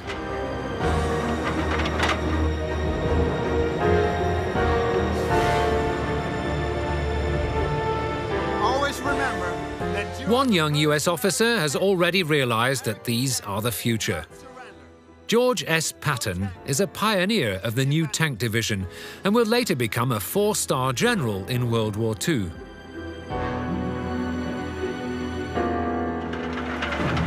Just like his German counterpart, Walter Model, the ambitious captain sees his military service as a chance to get right to the top in the army.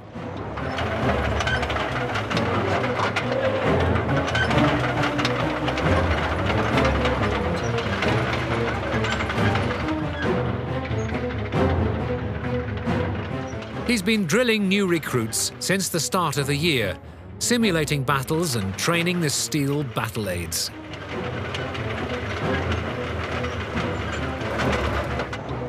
His motto?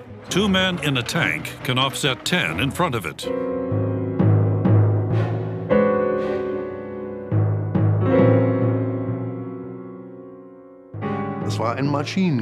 It was a war of machines, the first great war of machines in history. And the situation of men versus machines really arose.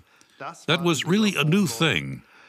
Even just the massive amounts of artillery clustered together. That had never happened before. The first tanks were deployed, and the machine gun could substitute an entire company of infantry. Airplanes of all kinds, Zeppelins, and U-boats in the war at sea. All this led to the fact that this war turned into a gigantic battle of materials and weapons. Like the sinking of the Austrian battleship St. Istvan in 1918. Almost 90 people lost their lives. 1,160,000 grenades are set aside in German depots, earmarked just for the initial phase of the planned battle. Walter Model has been transferred to a frontline division, tasked with a decisive contribution to the attack. His assignment: to ensure a reliable supply chain.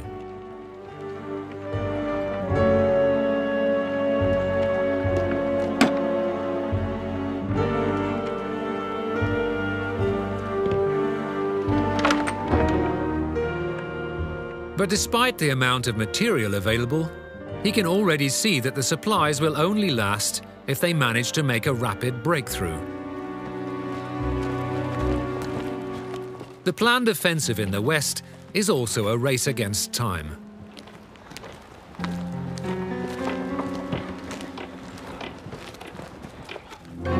On the German side, the anxiety of the forthcoming attack is mixed with a little cautious hope.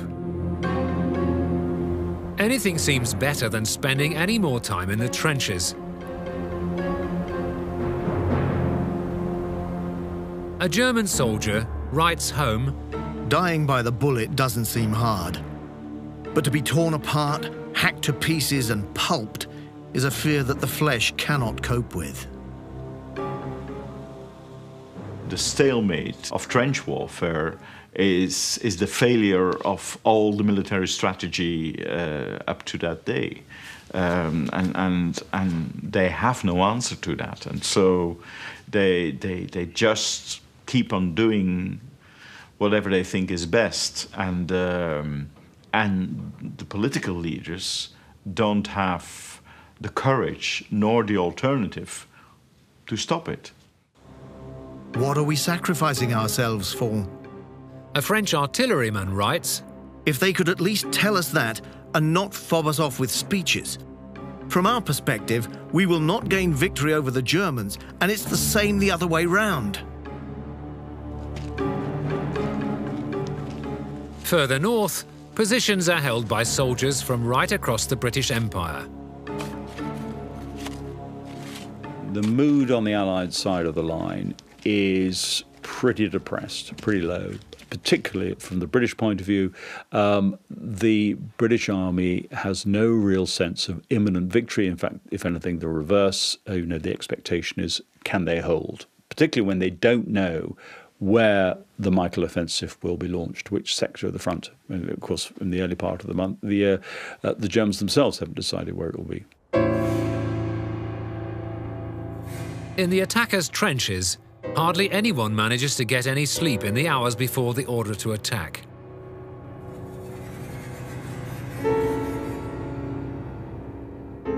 Sergeant Max Schultz reports, "The commander gave a speech.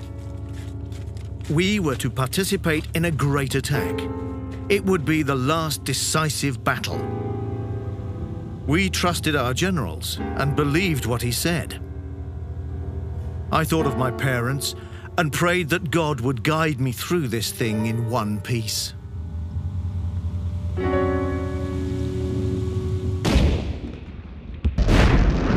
On the 21st of March, at 4:40 a.m., the German barrage begins.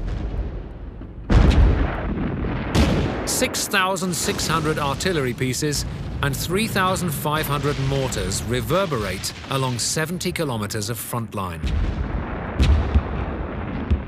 With resounding success.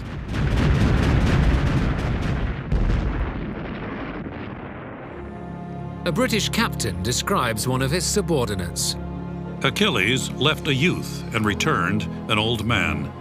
He never recovered from this shock. On the 21st of March, he became a human wreck and could no longer be used as a soldier.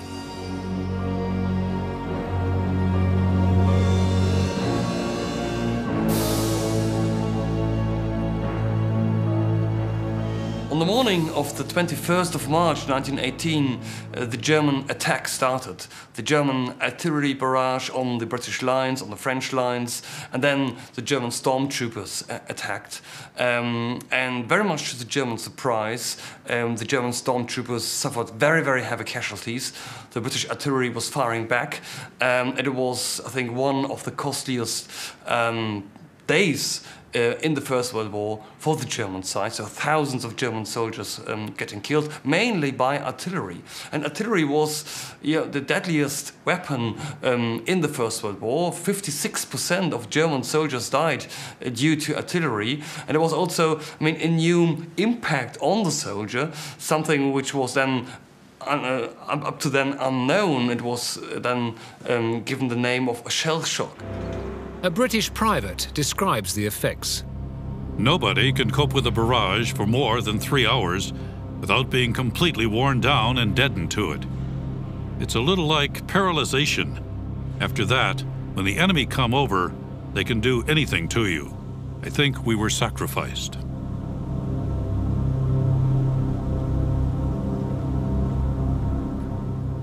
Dominic Richert is among the attackers. Everyone got ready with a pounding heart. We left the protection of the hole. Everywhere was brimming with German soldiers pushing forwards. This is the first war fought in front of cameras, but they usually show a reenacted reality. In a few places, the attackers managed to push 5 kilometers further west. The price is unbelievably high. More than 17,500 British and German soldiers die in a single day.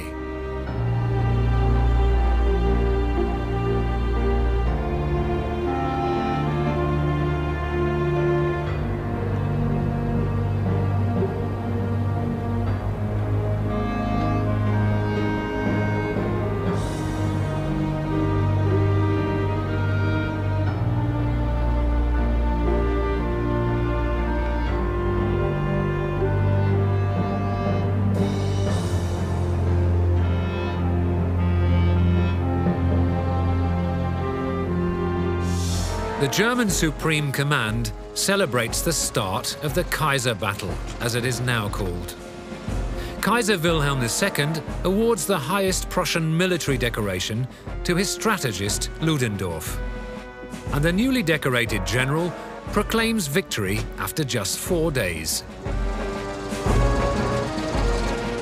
In his enthusiasm, the Kaiser grants his youngest subjects a day off school.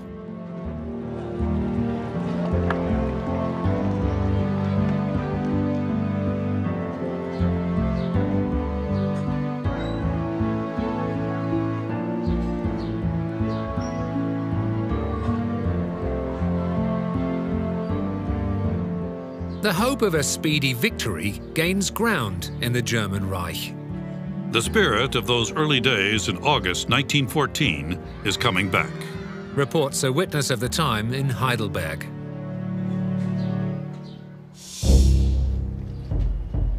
A corporal writes home, "The daily pushes forward are encouraging and invigorating for the soldiers' disposition, which had dried up in the overly long trench warfare."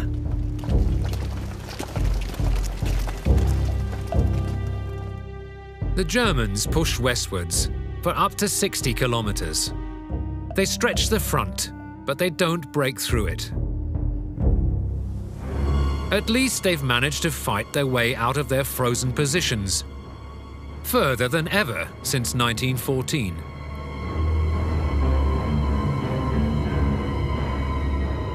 "90,000 Allied soldiers are taken prisoner.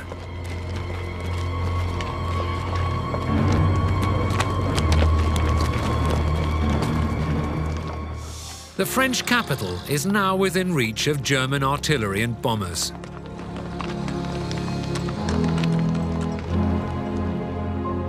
Its inhabitants worry about the protective shield in front of the city gates, which is threatening to turn into the front line.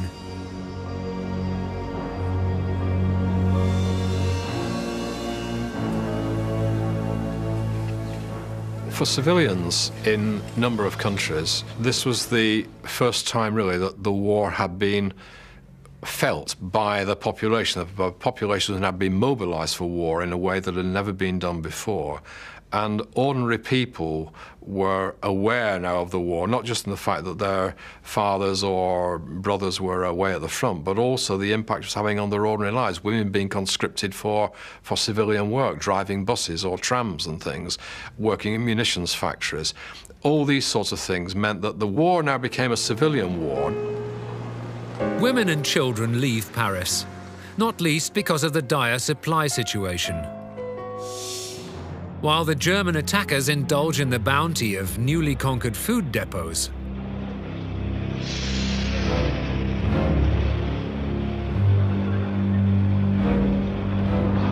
But anyone celebrating now is celebrating too soon.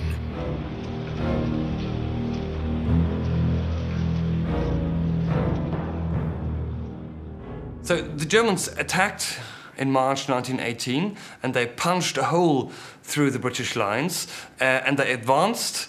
They pushed the British and the French soldiers back, but there was no final victory. So, and this was the problem of the whole offensive. The whole idea was a last battle, a last attack, and then the final victory. But this never happened. At the beginning of April, the momentum of the attack slows down. The massive military entourage can't keep up. The army lacks the supplies to secure their advances. By comparison, their opponents are better equipped. Especially the US Army is constantly expanding its stocks of people and machines. But building up a tank division takes time, to the annoyance of the ambitious captain, George Patton, who notes in his diary, "At times, I deeply regret that I didn't offer to join the infantry rather than the tank division. I wake up at night, bathed in sweat, fearful the war will be over before our new weapon is deployed."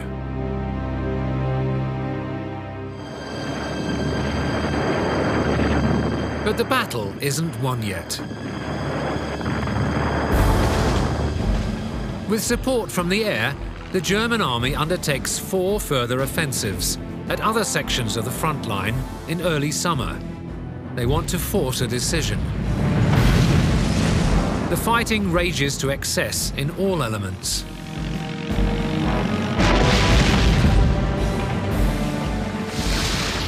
According to Dominic Richert, up in the air, there are a number of fierce dogfights which end in 2 planes crashing to the ground in flames. These pilots die a 3-fold hero's death.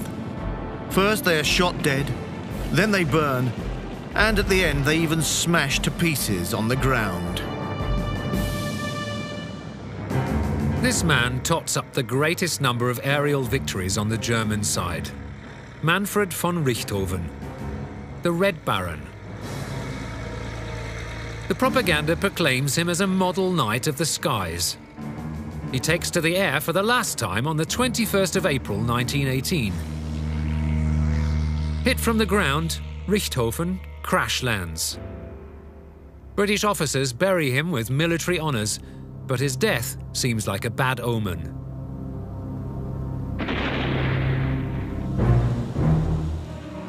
The attackers are now forced into defensive positions. On the 18th of July, the Allies launch a counter-strike.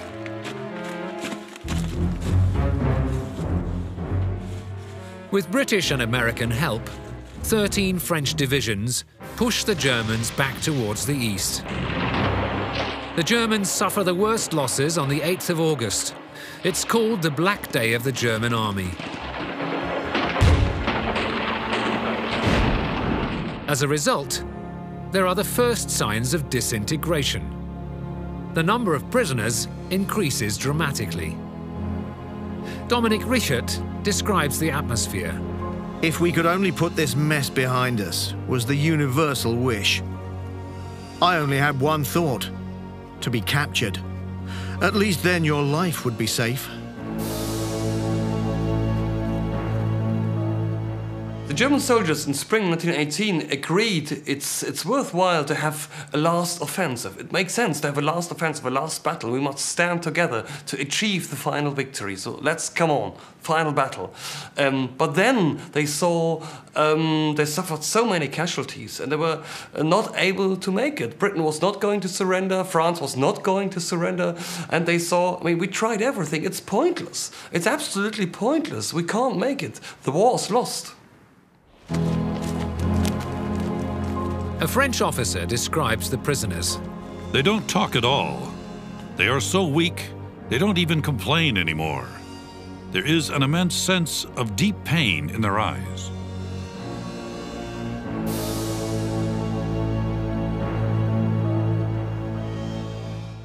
But in the splendid surroundings of the German headquarters and the Belgian resort of Spa, the reality of life at the front seems to be largely ignored.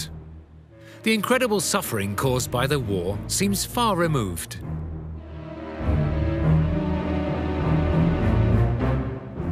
The imperial chief strategists, Hindenburg and Ludendorff, continue their campaign unperturbed as if there had been no setbacks.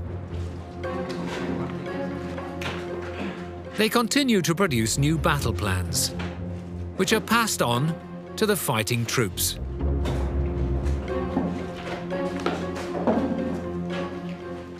As General Staff Officer of a frontline division responsible for supplies and logistics, Walter Model has first-hand experience of the situation in the field.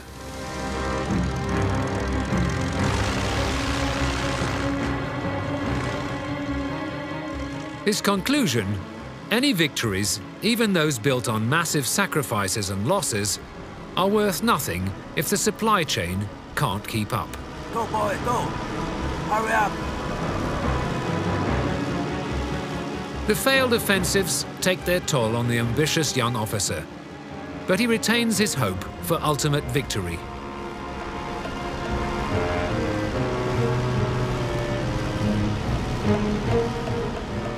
To the west of the front, the influx of new forces continues. The Germans ignored the facts for a long time, but it's now unmistakable. The US Army is rapidly becoming a significant opposition force.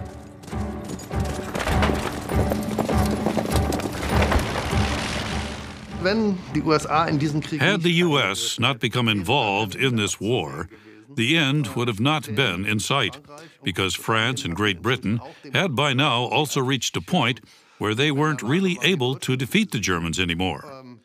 So this standoff could have carried on without end. The involvement of the USA had the decisive impact on the balance of power.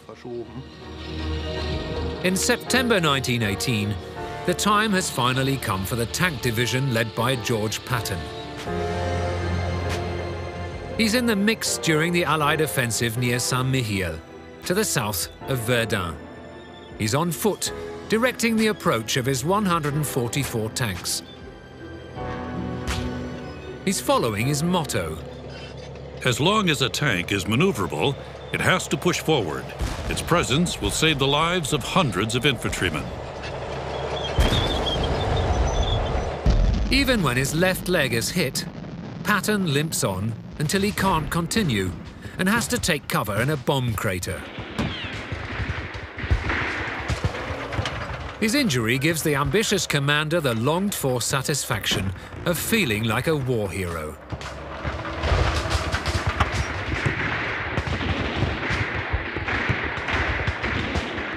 Left to his own devices, he later claims a deep feeling of peace came over him.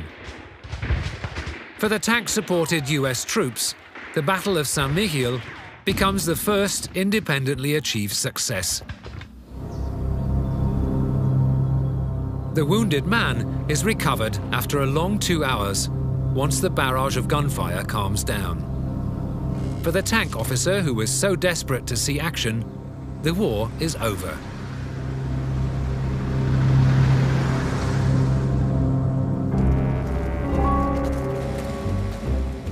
In so many ways, this is a war unlike any other before it.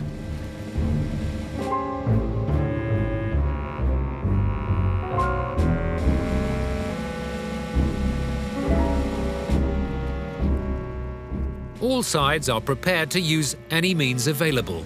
Alert! No, hurry up! In 1918, the use of poison gas reaches its climax. A third of the ammunition is filled with the gas, which paralyzes breathing and corrodes the lungs.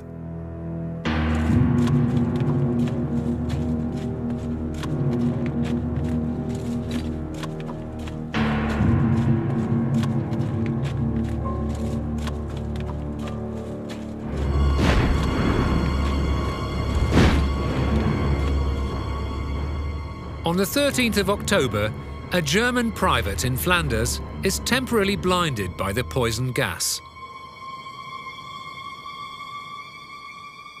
His frontline experience will have far-reaching effects. The experience at close hand of this massive death and destruction must have left an imprint on Hitler. The impact of the First World War was to harden Hitler's views on the worth of, or the lack of worth of human life. And to this extent, when he came out of the First World War, his view was probably the same that he expressed in the Second World War, which he was the main author of, that we should weep no tears for those who are dying here. They deserve to die, and they're dying in a cause. So I think this type of attitude, this social, almost this social Darwinist attitude that survivors will survive, that the tough and the brave will survive and the others will go, there's no need to weep tears for them. This hard attitude probably was shaped by his experience in the First World War. The war-weary German soldiers, who now surrender in droves, are described by a French officer. They are emaciated, sometimes led by an officer who got away. They walk or stagger forward, supporting each other almost as if drunk, head down with a dark expression, their clothes as crusty as their faces.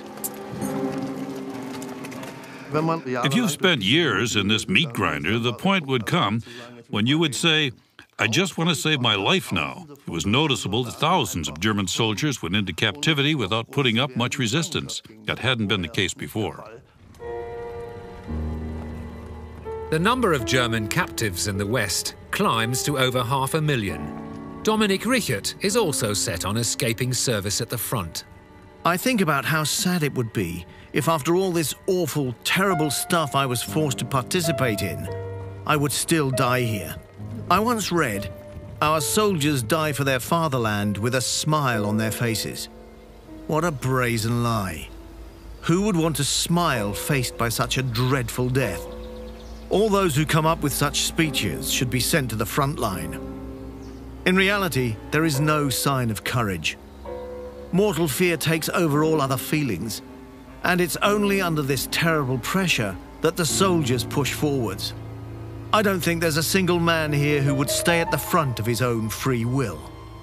They couldn't have cared less about the fatherland and would have just been desperate to save themselves. Shortly afterwards, Dominik Richert saves his own life by fleeing into captivity.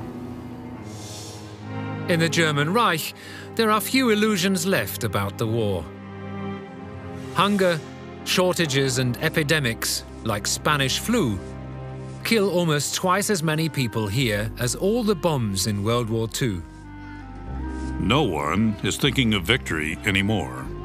A police informer quotes from an overheard conversation. Everything the papers write is lies and delusions. If we finish it now, we can still save a lot.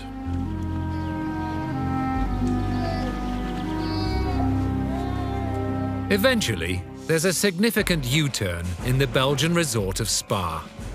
Ludendorff surprises politicians and the general staff with a sort of admission of failure. His staff officer reports, "The effect on the listeners was indescribable. While Ludendorff spoke, you could hear muted groans and sobs. Many, probably most, had tears streaming down their cheeks." For a long time, Ludendorff didn't show his feelings. The only things that were noticeable were his tension and his temper tantrums. Only in September 1918 did he suddenly confront the political leadership with the realization the war is lost. We are going to have to negotiate a truce immediately. Hindenburg, too, argues that parties should take over the political power, that the civilians, and in particular the democratic parties, should face the music so that the military leadership would not be tainted by the odium of the defeat. Democratic politicians like Philipp Scheidemann or Friedrich Ebert, who had until recently been reviled as unpatriotic, now become the administrators of a war policy that took the empire into the abyss.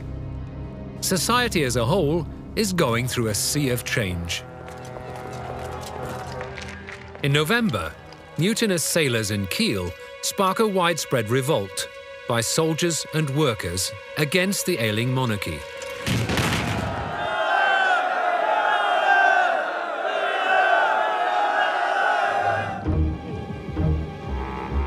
Following in Ludendorff's footsteps, the German Kaiser is eventually also forced to abdicate under pressure from the revolution.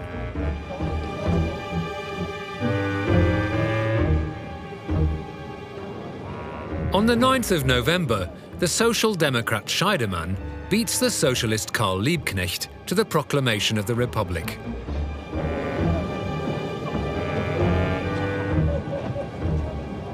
Long live change! Long live the German Republic!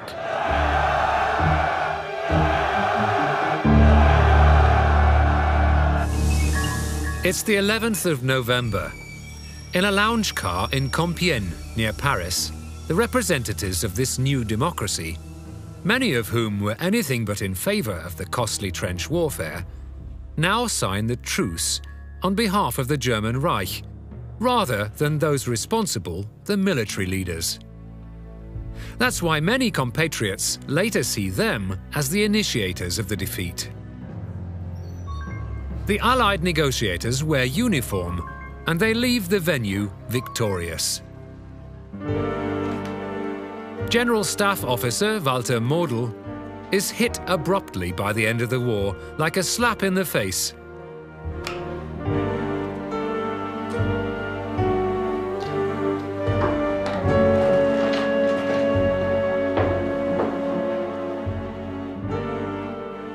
He had firmly believed until the end that all the effort hadn't been for nothing. And it seemed to him that civilians at home had ended the war that wasn't yet finished.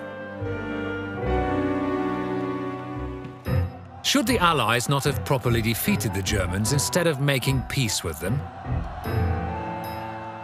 Well, we only know that the decision not to invade Germany in 1918 is going to have the effects it had with hindsight.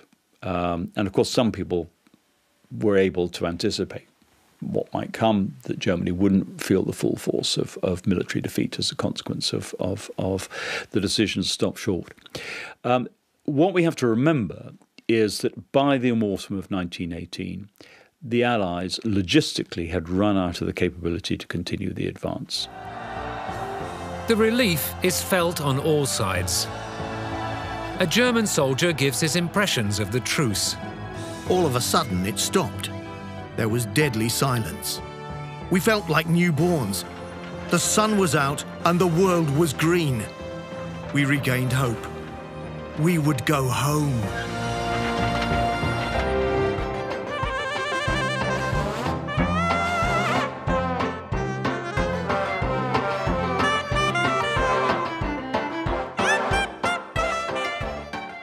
For the victims of the war, too, this is mainly a day of joy.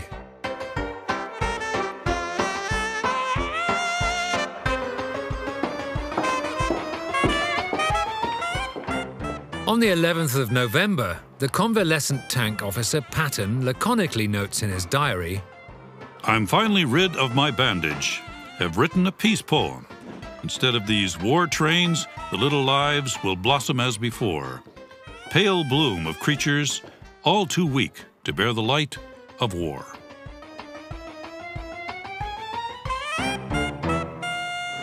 A few days after the armistice, French troops arrive in Alsace-Lorraine, the area bitterly disputed by both neighbors.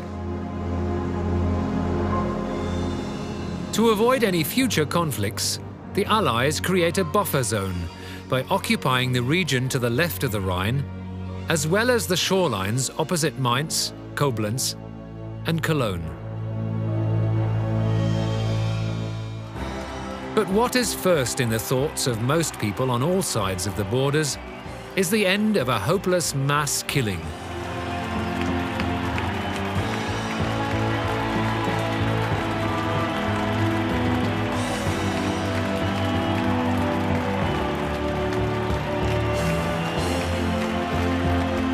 A French soldier writes to his parents, "So much pain is mixed with elation that one would like to cry. The soldier has lost his inner peace. They cannot yet imagine that this terrible fighting has really come to an end." An entire generation will have to carry the permanent physical and mental scars of this war.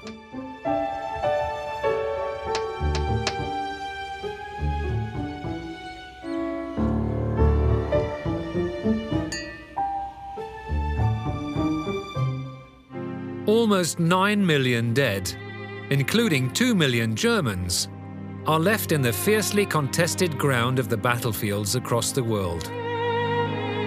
On the French side, every sixth conscript never returns to his wife and children, to his family, his home. And his homeland, too, has not been spared by this war. 10 million killed in the First World War, another 5 million in the aftermath of it, and famines and further fighting and so on. And violence directed against civilian populations then reached levels that had never been seen before. We've seen a third of the deaths in the First World War were civilian deaths, 2/3, I think, in the Second World War or something. So in this sense, it was an era that was characterized by violence. Across large tracts of the country, the land is devastated in all aspects. The German front soldiers withdraw in an orderly fashion. The majority are in no doubts that there was nothing left to be won in this campaign. New studies show clearly that the great majority of the German soldiers now believed never again another war. Most of the population also believed the war was lost. But over time, the idea managed to spread that they hadn't really been beaten in the field. So the German troops had to withdraw in 1918, but they had not yet been beaten. When the tough conditions of the Treaty of Versailles become public and the new republic slides politically and economically into crisis, the opinion of the war changes. A lot of the time, people were thinking, well, never again, there should never again another war.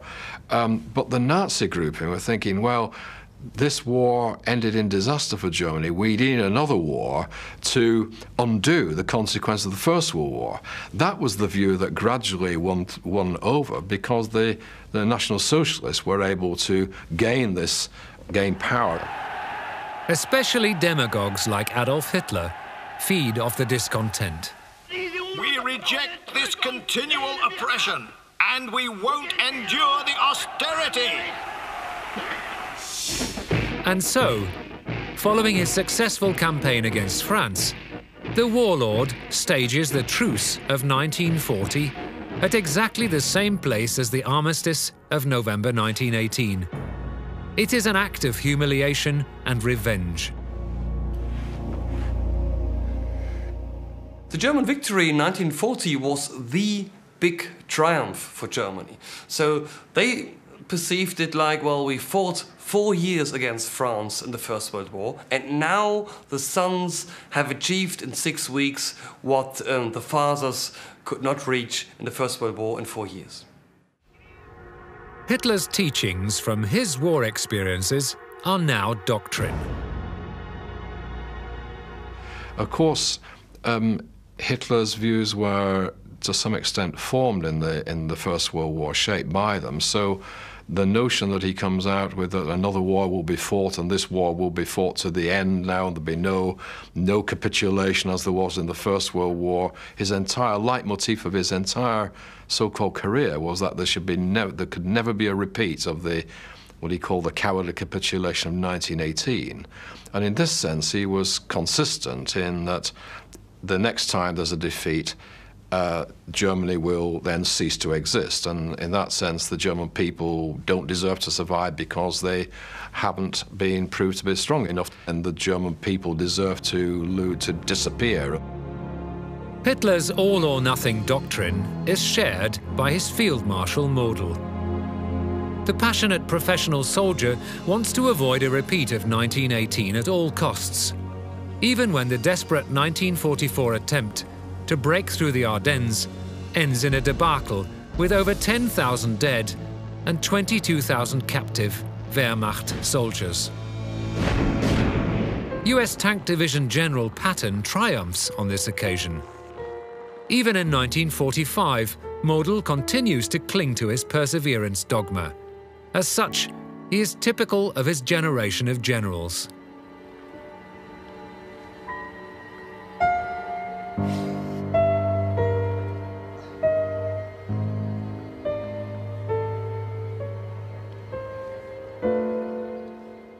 It's clearly those who fought in the Second World War more generally either had direct experience of the First World War or had a very strong received impression of the First World War. So the First World War had a role in shaping their outlook, undoubtedly. Only when Model has been encircled in the Ruhr Basin by US troops and loses all commanding power over his forces does he realize what delusions he has been serving all this time.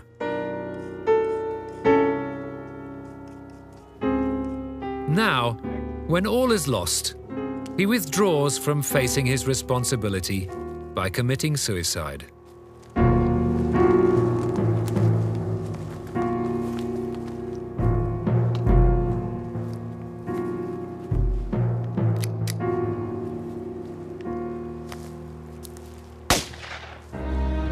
With World War II, Hitler wanted to make amends for the First World War, but in the process unleashed a much more hellish conflagration.